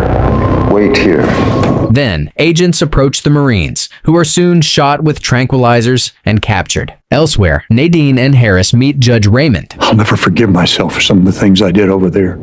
If I were a pawn, I'd know it. Doesn't matter what you know, and they're gonna take innocent lives to make that happen. Then, Harris threatens the judge with Earl's affidavit and asks him to step down. A decade earlier, Carlita is tortured for breaking the rule and helping John. No one will save you. You will save no one. Hoping to prove himself and his loyalty, John participates and, under August's orders, tortures Carlita. You do know that her only crime is helping you, right, John? In the present, Bob Lee is locked in a cell in which he hears Mary's and Julie's voices and loses his mind in panic and sheer fear for his family. Moments later, August comes into the room and offers to tell Bob Lee who killed Earl, and in exchange asks him to kill Isaac. Bob Lee refuses to comply, attacks August, and escapes the cell. Meanwhile, in another room, Isaac finds himself facing a board filled with pictures of all the people he killed since the whole ordeal started, from Susan Fenn to the chief of staff, and a detailed account of how he betrayed Bob Lee. For a moment, Isaac remains paralyzed in sheer terror as he's forced to relive the worst moments of his life and panics. On the other side of the building, as if returning the decade-long debt, John frees Carlita and advises her to escape the campus. Meanwhile, Bob Lee searches for Isaac, but instead runs into Carlita. Where is he? Bruce likes to toy with his prey before he eats it. You've been playing Isaac and Nadine all along. No, I have not. I needed to buy time. Carlita shows Bob Lee the bomb she has set on a 10-minute timer and shares her plan. But whatever happens, I pull the trigger. Elsewhere, August meets Isaac in his cell, and after reminding him of his crimes and the type of person he had become, suggests that he should take his own life. Luckily, Bob Lee and Carlita soon arrive in Isaac's cell through the air ducts and ambush August. Give me the gun. Not until I get the answers I want. This is what you want. Then, Carlita faces off with August. Still so emotional with it. Meanwhile, Isaac and Bob Lee head to the Atlas Operation HQ, find Earl's file, which has audio from the night of Earl's murder. Operations. Please state your phone identification. Targeted sites. But there's someone else here, or proceed. Seconds later, the alarm starts blaring, forcing Bob Lee and Isaac to run out of the campus, which, moments later, is blown to smithereens. Outside, Isaac and Bob Lee have a talk. We should leave all our old shit in the past. Copy that. At the Swaggers Ranch, Julie finds Mary's doll rigged with audio devices, panics, sweeps the house, and is terrified to learn that her house has been bugged by multiple devices for who knows how long. Feeling like her family is no longer safe at the ranch, Julie takes Mary and Anne on a road trip. Meanwhile, Harris finds a clue to Atlas's objectives. And her dynamics. It was Lon Scott's company. It was a front for Atlas. All their documents go public, which opens the door for Atlas's past. Atlas is trying to tip the balance. Elsewhere, Judge Raymond makes a speech. I stand here before you today to tell you that these allegations are false. He has to be Atlas. Killed my father. Are you sure? I'm gonna kill him. In the next couple of days, the weight of potentially losing his marriage and family sinks in, and Bob Lee spends sleepless nights trying to figure out what to do. However, he soon pushes this aside, like he always does, and hoping to get his hands on Judge Raymond, convinces Harris to get him a pass to the judge's confirmation hearing. I know what I'm doing. Until you're staring down the man who killed your father. We've tried taking out the heads of Atlas, and that still hasn't stopped the attack. That needs to be our focus. Elsewhere, Red Bama Sr. meets Judge Raymond at the hotel where the hearing is held. That's the only thing that keeps us protected. Keeps Atlas on the right side of history. Put Swagger down. I am dealing with that situation as I see fit. Then, as the undersecretary roams the hallways, he runs into Bob Lee. Don't be the man who ruins not only his life, but the lives of those around him. Hoping to show how serious he is, Red Bama Sr. threatens Bob Lee's family. Your body will hit the ground before you even hear a gunshot. You know I'm willing to take that chance. Horrified to see that his enemy seems to know more about his family than he does, Bob Lee calls Julie to warn her. I'm on my way. Where are you? Don't bother. Don't bother. Please just trust me. I have to relocate us now. Elsewhere, Isaac rescues 2 recruit trainees and an active agent named Parata, who impersonates a recruit from the explosion, brings them back, and tries to figure out how to extract information from them with Nadine. Luckily, the duo soon figures out that there's more to Parata than meets the eye and makes a move. You found the explosives? It means we no longer need you. I don't want to be looking over my shoulder. What part of disappear don't you understand? He's not switching sides. He's trying to double up. Word that we know about the Semtex.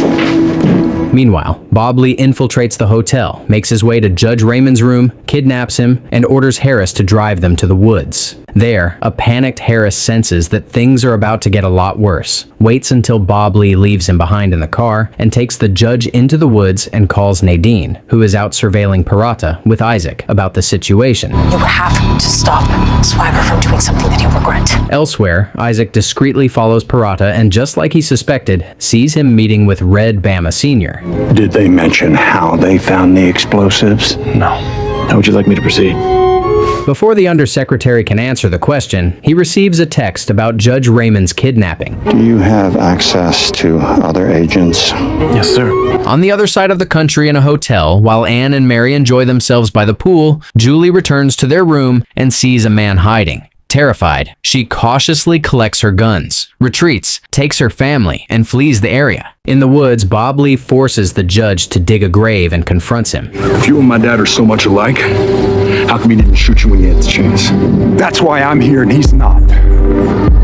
My dad was a lot of things, but he wasn't a murderer. Then, Harris notices Parata and his men arriving, frantically searches for Bob Lee, and alerts him. Soon, the Atlas operatives reach the trio, and a standoff ensues.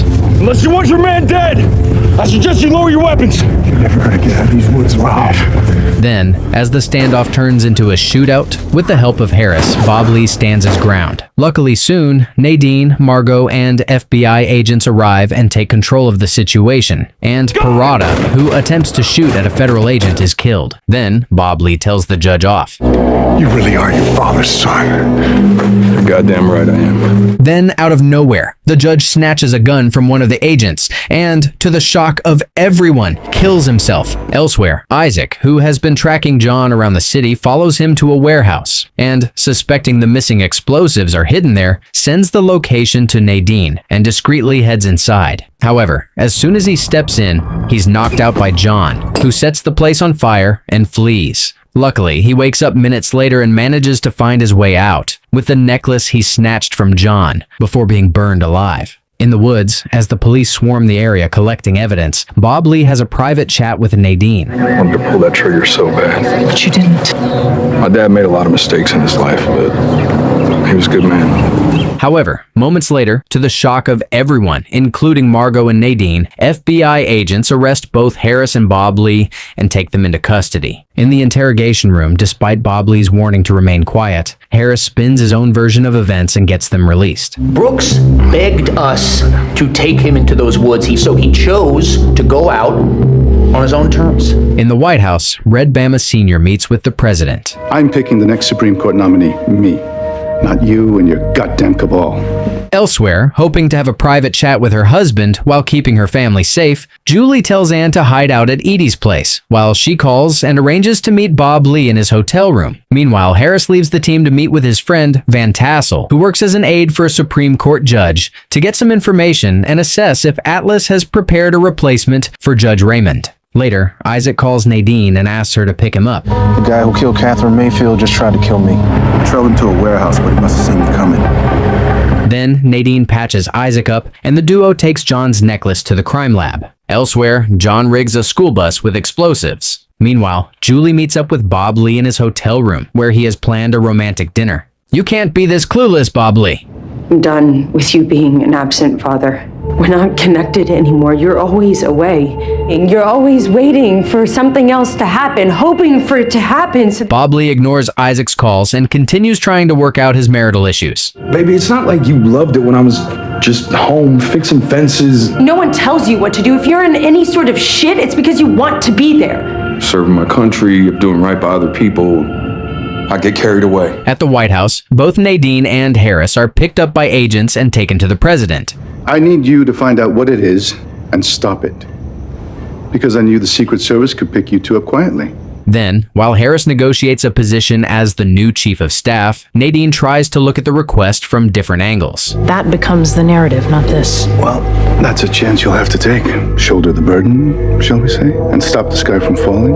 Nadine then convinces the president to take all evacuation plans offline and accepts the request. Meanwhile, at the hotel, Bob Lee and his wife try to reconnect and even plan a vacation to Hawaii for after everything is over, but they are soon interrupted by a knock on the door. The last time somebody appealed to my patriotism, we all know what happened. Means this time you wouldn't be the only one getting framed. Seeing her husband's determination to see the mission through, a disappointed Julie decides to walk away. Mary needs at least one parent. Don't give up on us. Bob Lee then joins Isaac and, following the information from the necklace, goes to a local Catholic school to gather information on anyone who fits John's description. There, a nun takes the Marines to the basement where John, with the alias of Eli, stays, but soon a shootout ensues and the operative flees the area. He's been building a bomb in here and didn't clean up. This guy's prepared, he's meticulous, but he runs back here. They attack us today. But what's the target? Outside, a group of kids boards the rigged-up school bus to go to a Supreme Court tour and excitedly start their journey. Meanwhile, the team puts everything together and figures out Atlas's next move. I'm gonna kill a Supreme Court justice. At the Supreme Court, Bob Lee comes up with a plan. We gotta go bust the bus, scratch off some paint, see if we can find the St. Agatha logo underneath. Once the team locates the explosives on board the bus and realize that there's no way to neutralize it, they call it in and warn everyone in the area to evacuate the premises.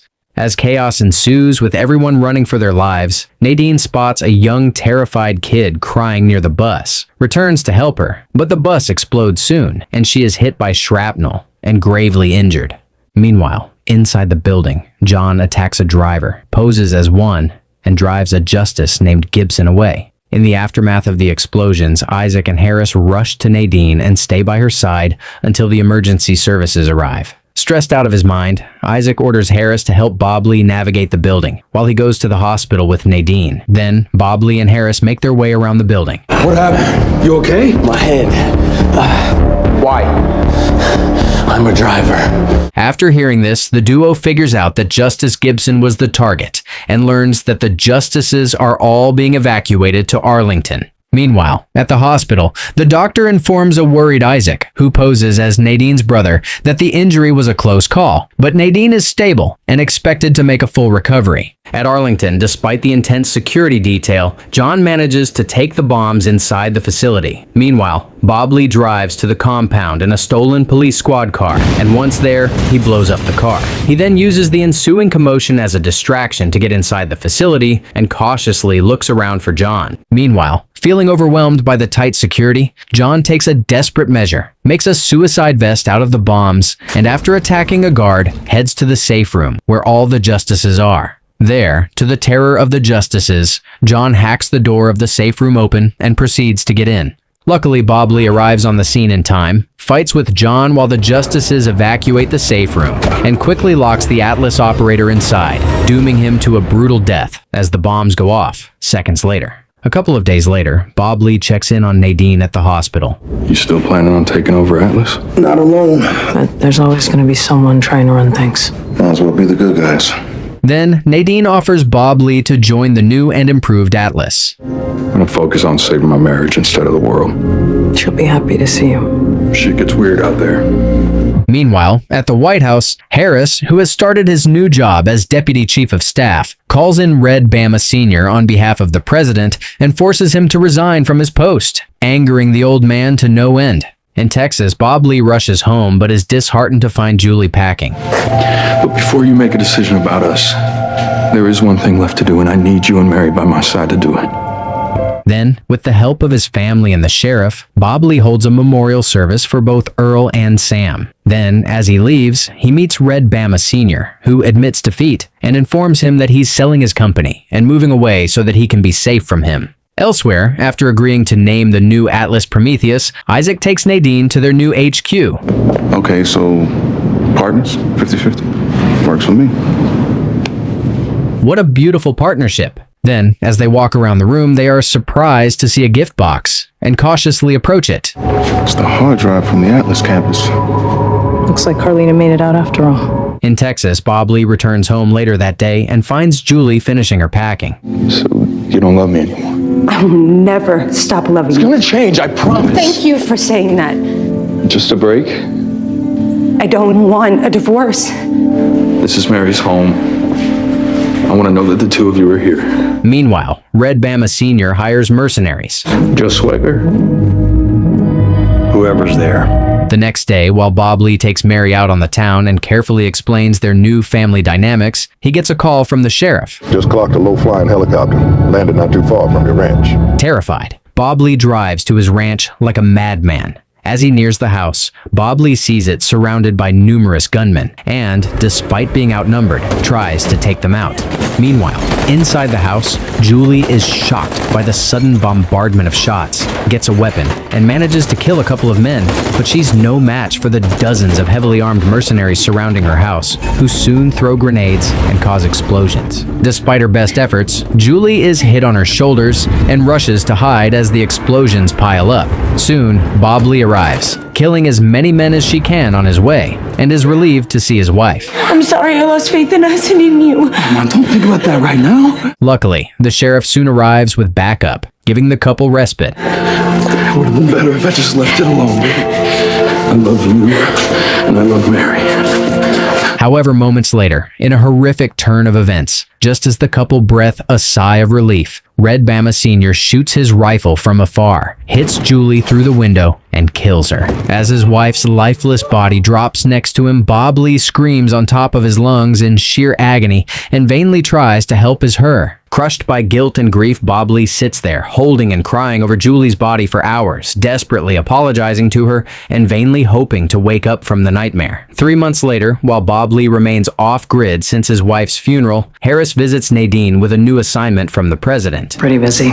The president's asking, personally. Jesus. Christoph Schneiser, German nationalist. Germany's an ally. I'll tell the Germans to deal with it. Meanwhile, in Savage Lake, Canada, Red Bama Sr. returns to his remote hut and receives a phone call. I told you if you ever touched my family, I would never stop looking. Don't suppose I can talk you out of this. Bob Lee walks away from the snow-covered mountains, still haunted by Julie's memory, all the good times they had, and the everlasting guilt etched in his heart.